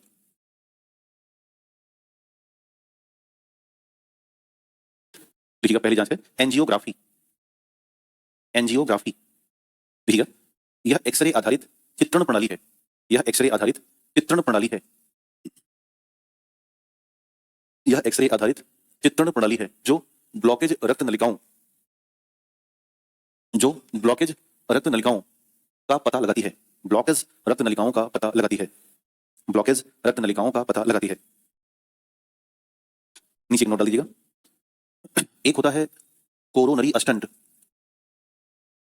ये बना होता है मेटल का, और इसका काम है कि मान लो यहां पर ब्लॉकेज हो गया है, यहां वसा का जमाव हो गया है, तो ये क्या करते हैं, स्टंट डाल के इसको और जमाव को थोड़ा सा फैला देते हैं, जिससे कि ब्लड का फ्लो ठीक हो सके। इस पूरी व्यवस्था को कहा जाता है एंजियोप्लास्टी। क्या कहेंगे? एंजियोप्लास्टी। तो नोट में डाल देना, लिखिएगा ब्लॉक रक्त नलिकाओं को ठीक करने के लिए, ब्लॉक रक्त नलिकाओं को ठीक करने के लिए कोरोनरी स्टंट का उपयोग किया जाता है। ब्लॉक रक्त नलिकाओं को ठीक करने के लिए कोरोनरी स्टंट का उपयोग किया जाता है। कोरोनरी स्टंट का उपयोग किया जाता है। इस विधि को एंजियोप्लास्टी कहते हैं। यहां पर लिखा है बेटा, कोरोनरी स्टंट कहा जाता है। इस विधि को एंजियोप्लास्टी कहते हैं। इस विधि को एंजियोप्लास्टी कहते हैं। इस विधि को एंजियोप्लास्टी कहते हैं। तथा जिस कक्ष में यह होता है उसे कैथ लैब कहते हैं। तथा जिस कक्ष में यह होता है उसे कैथ लैब कहा जाता है। इस विधि को एंजियोप्लास्टी कहते हैं तथा जिस कमरे में यह होगा उसे कहेंगे कैथ लैब। जिस कक्ष या कमरे में यह होता है उसे कैथ लैब कहते हैं। उसे कैथ लैब कहा जाता है। लिखिए अगला, हृदय की बाईपास सर्जरी। हृदय की बाईपास सर्जरी। हृदय की बाईपास सर्जरी देखो, एक है रेडियल धमनी और एक है स्फेनस सिरा। ये दोनों की दोनों उसी मरीज की होती हैं जिसका बाईपास करना होता है। बाईपास की नीड इसलिए पड़ती है बेटा, मान लो अब सोचो यहां भी ब्लॉकेज है, यहां यहां हर जगह ब्लॉकेज आ गया। अब पता चला है कि नए पंचर बनवाने 10 पंचर निकल आई। हमने कहा भैया कितना लगेगा? फिर एक पंचर का 20 रुपया। हमने कहा 10 गुणे 20 200। हमें ट्यूब ट्यूब कितने कहते हैं? 235। अब हम क्या कहेंगे, भैया पंचर ही बनवा दो 35 रुपए। ऐसा कभी नहीं कहेंगे, हम कहेंगे ट्यूब नहीं बदल दो। तो जब इतने ब्लॉकेज हो जाते हैं, कितना स्टंट डालोगे? एक दो है तो स्टंट पड़ जाए, तो इधर से ब्लॉक करते हैं, इधर से ब्लॉक करते हैं, और शहर के बाहर बाहर निकाल देंगे एक रोड, और इधर से ऐसे ही, और अब हो गया ये बाईपास, है ना। तो इसके लिए बाईपास के लिए क्या इस्तेमाल करेंगे? रेडियल धमनी और स्फेनस सिरा। लिखिएगा, अधिक ब्लॉकेज होने के कारण, अधिक ब्लॉकेज होने के कारण इसकी आवश्यकता होती है। अधिक ब्लॉकेज होने के कारण इसकी आवश्यकता होती है। रेडियल धमनी और स्फेनस सिरा का उपयोग किया जाता है। रेडियल धमनी और स्फेनस सिरा का उपयोग किया जाता है। रेडियल धमनी और स्फेनस सिरा का उपयोग किया जाता है। और ब्रेक कर देना उसी मरीज का, दूसरे से लिंक कोई देगा नहीं, भाग जाएगा। पता चला कि जो देखने गया उसको बोला कहें इनका रेडियल धमनी काटो, आ रहे बाथरूम से, है ना। बहुत पेट में दर्द आया, मुझे भी आया, और उसके बाद फोन स्विच ऑफ। तो बहुत टफ है, बहुत महंगा प्रोसेस है। ऑन एवरेज इसका रेट ही 10 लाख रुपए है बाईपास करवाने में। अभी एक दिन अपने यहाँ ना एक कोई व्यक्ति आ गया 30 रुपए लेकर के बाईपास सर्जरी करवाने के लिए। हाँ, जैसे लोगों को ये एहसास है कि हम सस्ते में कर रहे हैं, जैसे कि अभी हमारा अस्पताल शुरू नहीं हो पाया है, फरमास की वजह वो रुका है, 15 से स्टार्ट हुआ, लेकिन इसके बावजूद जो 10 लाख रुपए का बाईपास सर्जरी है, how can possible in 35 rupees? X-ray के लिए है वो, एक्सरे पॉसिबल है, वो भी हम समझ रहे हैं कैसे होगा। 28 रुपए की एक्सरे की फिल्म आती है, कैसे 35 रुपए में होगा, वो खाने से भुगतेंगे उसको, हम जान रहे हैं, है ना, हम वो वहीं तैयार है उसके लिए, जो कह दिए सो कह दिए। वो आंसर समझ रहे हो कि वापस वाला सिस्टम नहीं है, क्योंकि आप मैंने उसका जब चेक किया ना, मैंने पूछा भाई इसका वो रेट बताओ थोक भाव वाला फिल्म का, तो थोक भाव में 1 फिल्म 28 की पड़ रही है, तो 28 29 30 5 35 7 रुपये में बिजली जो करेगा, जो इंक लगेगी और जो रेडिएशन भरेगा उसमें 7 रुपये में कौन सा भरोगे? रात की बिजली खा लेगा वो, पंखा जो बैठेगा ना, हाँ बहुत गर्मी है तो ऐसी अब वही है कि उन्होंने बोला तो हम उसको अड़ी दें, हम इतने में करके दिखाएंगे, लेकिन अब 10 लाख का बाईपास सर्जरी हम कर देंगे 1 लाख में 1.5 लाख में कर देंगे। जो स्टंट है इसका रेट बाहर है अभी के हिसाब से 1 लाख रुपए, हम इसको 6,000 में डालने जा रहे हैं, 6 से 8,000 में, तो ये आम बात नहीं है ना हमारे लिए, ये बहुत बड़ी बात है। दूसरा बेटा ना, स्टंट की बहुत कालाबाजारी है, बिना मतलब के डाले जा रहे हैं, no need of stent, but पैसा बनाने के चक्कर में स्टंट डाल देंगे और कौन देखने जा रहा है स्टंट पड़ा कि नहीं। तो भारत में समस्या क्या है ना, विदेशों में प्रॉपर वीडियोग्राफी होती है एक उसकी सर्जरी की, आप हम लोग इसको फॉलो करने जा रहे हैं, प्रॉपर वीडियोग्राफी होगी और जब कहोगे हम देंगे, नहीं दिया नहीं जाता, दिया इसलिए जाता क्योंकि उसको देख करके भय हो सकता है, बट हम उसको प्रॉपर आगामी कई साल तक रिकॉर्ड में रखेंगे, जब आप कहोगे तब हम अपने यहाँ बैठा के आपको दिखाएंगे। ये सुविधाएं होनी चाहिए अपने यहाँ, अगर आप झांक लो तो भाई तो नर्स जो भारत की है ना, अरे माई रे इतना ज्यादा चिल्लाती है ना बहुत खराब रेशियो है, उनका गलती नहीं है ना, उनको इतना वर्कलोड दे दिया गया है कि प्रॉब्लम वही है ना भाई, विदेशों में 4 से 5 घंटे का शिफ्ट होता है, अपने यहाँ 12 घंटे का शिफ्ट होता है, तो तनाव में है ना वो, वर्कलोड ज्यादा है, तो आप मीठा भी बोलोगे सिस्टर तो हाँ इधर चले आ जाओ, चलो बाहर चलो आज चलिए अच्छा हम ही कम ना है, जिसको देखने जाते हैं पहले वो उसके बिछाएंगे चटाई और 7-8 औरतें गांव की बैठ जाएंगी, अच्छा महीना खुलेगा और उसके बाद वही ना वहीं चाकू से काटना शुरू कर देंगी, फल काट रही हैं और गपर गपर बदला रही हैं, मतलब हाइजीन को मतलब पिकनिक चल रहा है उसमें। एक दिन मैं हॉस्पिटल में था तो एक महिला पूरा सज धज के आई हॉस्पिटल में देखने में आई, हमने कहा बारात गई, अभी क्या रही हो, निकल गई बारात, कही क्या बोला आपने, हमने कहा कुछ नहीं हमने कुछ क्या बोला, कुछ नहीं बोला, लेकिन हमारी भी गलती है ना, हमें सिविक सेंस खत्म हो चुका हमारा। खैर अब देखिएगा कृत्रिम हृदय, देखिए हेडिंग कृत्रिम हृदय आर्टिफिशियल हार्ट, देखिएगा यह एक विशेष प्रकार का यंत्र है, यह एक विशेष प्रकार का यंत्र है जिसे हृदय के साथ इम्प्लांट किया जाता है, यह एक विशेष प्रकार का यंत्र है जिसे हृदय के साथ इम्प्लांट किया जाता है, जिसे हृदय के साथ इम्प्लांट किया जाता है, हृदय के साथ इम्प्लांट किया जाता है। मैं लिखिएगा जार्विक 7 रॉबर्ट जार्विक द्वारा 1982, जार्विक 7 रॉबर्ट जार्विक 1982 द्वारा विकसित पहला कृत्रिम हृदय है, जार्विक 7 रॉबर्ट जार्विक द्वारा 1982 विकसित पहला कृत्रिम हृदय है, विकसित पहला कृत्रिम हृदय है, पहला कृत्रिम हृदय है, नीचे नोट डाल देना। देखिएगा दक्षिण अफ्रीका के केप टाउन में, नोट डालिएगा दक्षिण अफ्रीका के केप टाउन में, दक्षिण अफ्रीका के केप टाउन में 1967, दक्षिण अफ्रीका के केप टाउन में 1967 में डॉक्टर क्रिश्चियन ब्रानार्ड, डॉक्टर क्रिश्चियन 1967 बेटा, डॉक्टर क्रिश्चियन ब्रानार्ड 1967, डॉक्टर क्रिश्चियन ब्रानार्ड ने पहला हृदय प्रत्यारोपण किया था, डॉक्टर क्रिश्चियन ब्रानार्ड ने पहला हृदय प्रत्यारोपण किया था, डॉक्टर क्रिश्चियन ब्रानार्ड ने पहला हृदय प्रत्यारोपण किया था।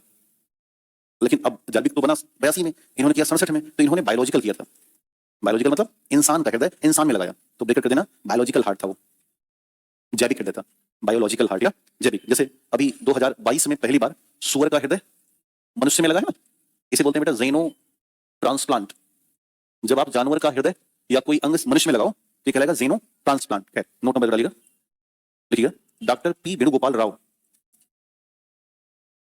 Doctor P Venugopal Rao, doctor P Venugopal Rao ने 1994 में 1994 में एम्स दिल्ली, 1994 में एम्स दिल्ली में भारत का पहला हृदय प्रत्यारोपण किया, 1994 एम्स दिल्ली, 1994 एम्स दिल्ली में भारत का पहला हृदय प्रत्यारोपण किया, भारत का पहला हृदय प्रत्यारोपण किया, भारत का पहला हृदय प्रत्यारोपण किया। तो ये रहा हृदय से जुड़ी बीमारियां। अब देखिएगा प्रमुख जीवधारी और हृदय के प्रकार, हेडिंग प्रमुख जीवधारी और हृदय के प्रकार, प्रमुख जीवधारी व हृदय के प्रकार, प्रमुख जीवधारी व हृदय के प्रकार।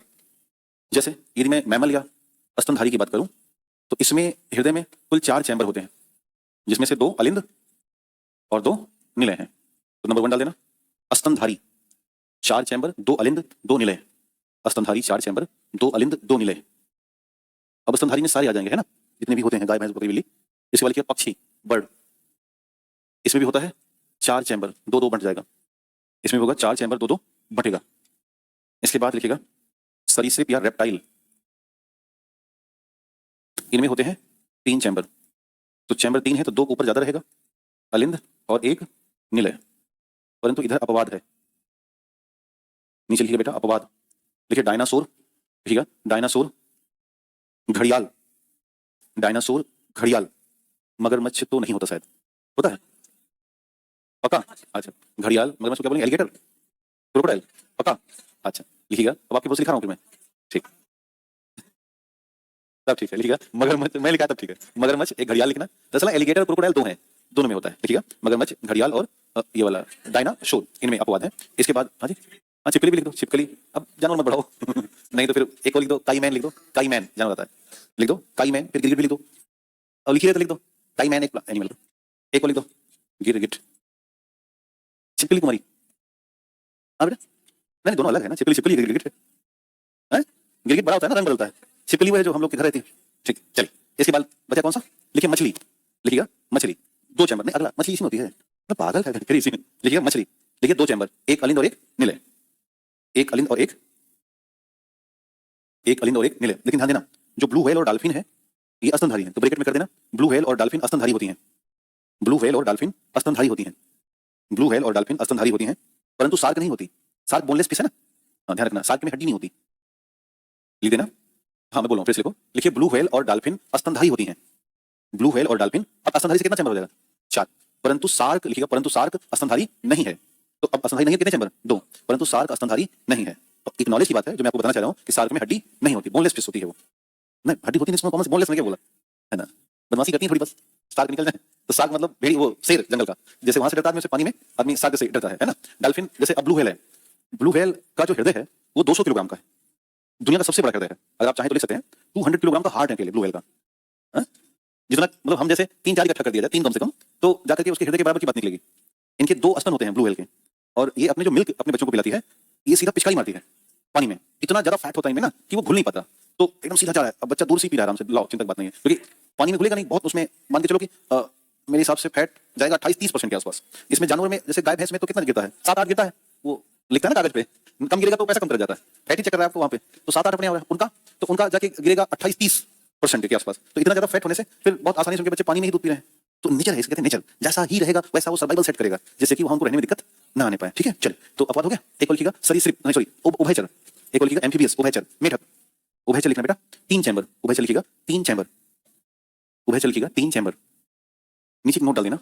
अब 3 चैम्बर, 2 ऊपर और 1 नीचे, नीचे नोट डालेगा। लिखिएगा मछली का हृदय अशुद्ध हृदय कहलाता है। मछली का हृदय अशुद्ध हृदय कहलाता है। मछली का हृदय अशुद्ध हृदय कहलाता है। मछली का हृदय अशुद्ध हृदय कहलाता है, क्योंकि 2 ही चैम्बर है, उसमें क्या घुसेगा? CO2। क्योंकि 2 ही चैम्बर है और CO2 ब्लड प्रवेश करता है। क्योंकि 2 ही चैम्बर है और CO2 ब्लड प्रवेश करता है। क्योंकि 2 ही चैम्बर है और CO2 ब्लड प्रवेश करता है। अब लिखिए हेडिंग ब्लड बैंक, लिख देना ब्लड बैंक, ब्लड बैंक। तो आजकल तो चीजें बहुत एडवांस हो गई हैं, बट शुरू से ध्यान देना, इसमें हम मिलाते हैं सोडियम या पोटेशियम साइट्रेट, और मिलाएंगे किसमें? ब्लड में। नॉर्मली पहला तरीका ये है, तो नंबर 1 लिखिएगा, रक्त के साथ सोडियम व पोटेशियम साइट्रेट का मिक्सचर, और इसको रखेंगे 4 अंश सेल्सियस पर 30 से 42 दिन तक। 4 अंश सामने बने ना ब्लड बैंक, तो उधर ही ऐसा रखा जाएगा। हालांकि ये तरीका बहुत यूटिलाइज नहीं होता, अलग अलग तरीके आ गए हैं, बता रहे हैं आपको। सोडियम और पोटेशियम साइट्रेट में ब्लड में मिक्स करेंगे, और 4 अंश सेल्सियस पर 30 से 42 दिन। अब रीजन है why sodium and potassium citrate, उत्तर है इसका काम है कि ये इसको पूरी तरह से स्टॉप कर देगा। याद करो ब्लड का थक्का, अगर ये ना होता तो ब्लड का थक्का, तो नीचे लिख देना कि सोडियम पोटेशियम, या ऊपर से दिखा देना कि कैल्शियम आयन के काम को रोक लेता है ये, इसलिए रक्त का जमाव नहीं होगा। कैल्शियम आयन के कार्य को रोक लेता है। कैल्शियम आयन के कार्य को रोक लेता है। कैल्शियम आयन के कार्य को रोक लेता है। आजकल रक्त के हिस्सों को अलग करके रखते हैं, आरबीसी डब्ल्यूबीसी अलग कर लेंगे, प्लाज्मा अलग कर लेंगे। तो लिखिएगा पॉइंट नंबर 2, आरबीसी और डब्ल्यूबीसी को अलग करके। पॉइंट नंबर 2 लिखिएगा आरबीसी और डब्ल्यूबीसी को अलग करके। और तापमान है 1 से 6 अंश सेल्सियस, 30 से 42 दिन। तापमान है 1 से 6 अंश सेल्सियस, कितना दिन तक? 30 से 42 दिन, है ना। एज पर रिक्वायर्ड ब्लड दिए जाते हैं। पहले के जमाने में ना बिना रिक्वायर के ही सब दे देते थे। अभी पहले जांच होगी कि कमी कहाँ पे है। मान लो आरबीसी कम है, बाकी सब ठीक है, तो क्या दिया जाएगा? आरबीसी। जैसे जब किसी को डेंगू होता है तो क्या चढ़ता है? प्लेटलेट्स, है ना। तो अब प्लेटलेट्स चढ़ेगा तो फिर प्लेटलेट्स की नीड है, अब उसको डब्ल्यूबीसी भी हम दे जा रहे हैं। पता चला प्लेटलेट्स ठीक किए, डब्ल्यूबीसी 9000 से 18000 कर दिए, तो लेने के देने पड़े, है ना। गए थे प्लेटलेट ठीक करने, पता चला 10 दिन बाद लौट के डब्ल्यूबीसी ठीक करवा रहे हैं, फिर अच्छा रुको सही करते हैं, आरबीसी बढ़ा दिए, तो हार्ट अटैक पकड़ लिया, इसलिए अलग ले देते हैं। इस बार लिखिएगा प्लेटलेट्स, लिखिएगा 20 से 24 अंश सेल्सियस पर। 20 से 24 अंश सेल्सियस एक लौटा ऐसा जिसको आप रूम टेम्परेचर पर दे सकते हो। 20 से 24 अंश सेल्सियस या रूम टेम्परेचर 7 दिन के लिए। 20 से 24 अंश सेल्सियस रूम टेम्परेचर 7 डेज। लंबा इतना न्यूनतम तापमान ले जाना पड़ेगा, 7 डेज। इसको लिखिए प्लाज्मा, लिखिएगा प्लाज्मा -18 से -25। प्लेटलेट्स लिखा आपने, कितना हुआ? 20 से 24, इतना ही बेटा ना, लगभग लगभग रूम टेम्परेचर 27 तक जाता है, बट अभी तो 27 नहीं है ना, एवरेज निकालोगे तो 27 26 जाएगा, तो वही 24 और 26 में ज्यादा अंतर नहीं है। इसके बाद लिखिएगा प्लाज्मा, देखिए -18 अंश से -25 अंश सेल्सियस तक 1 साल के लिए, -18 से -25 कर दोगे 1 ईयर के लिए, -18 से -25 1 साल के लिए। तो यहीं पर रक्त संबंधी नामक टॉपिक समाप्त हो गया। अब हम बढ़ रहे हैं एक नया टॉपिक, जिसका नाम है मानव का पाचन तंत्र, ह्यूमन डाइजेस्टिव सिस्टम।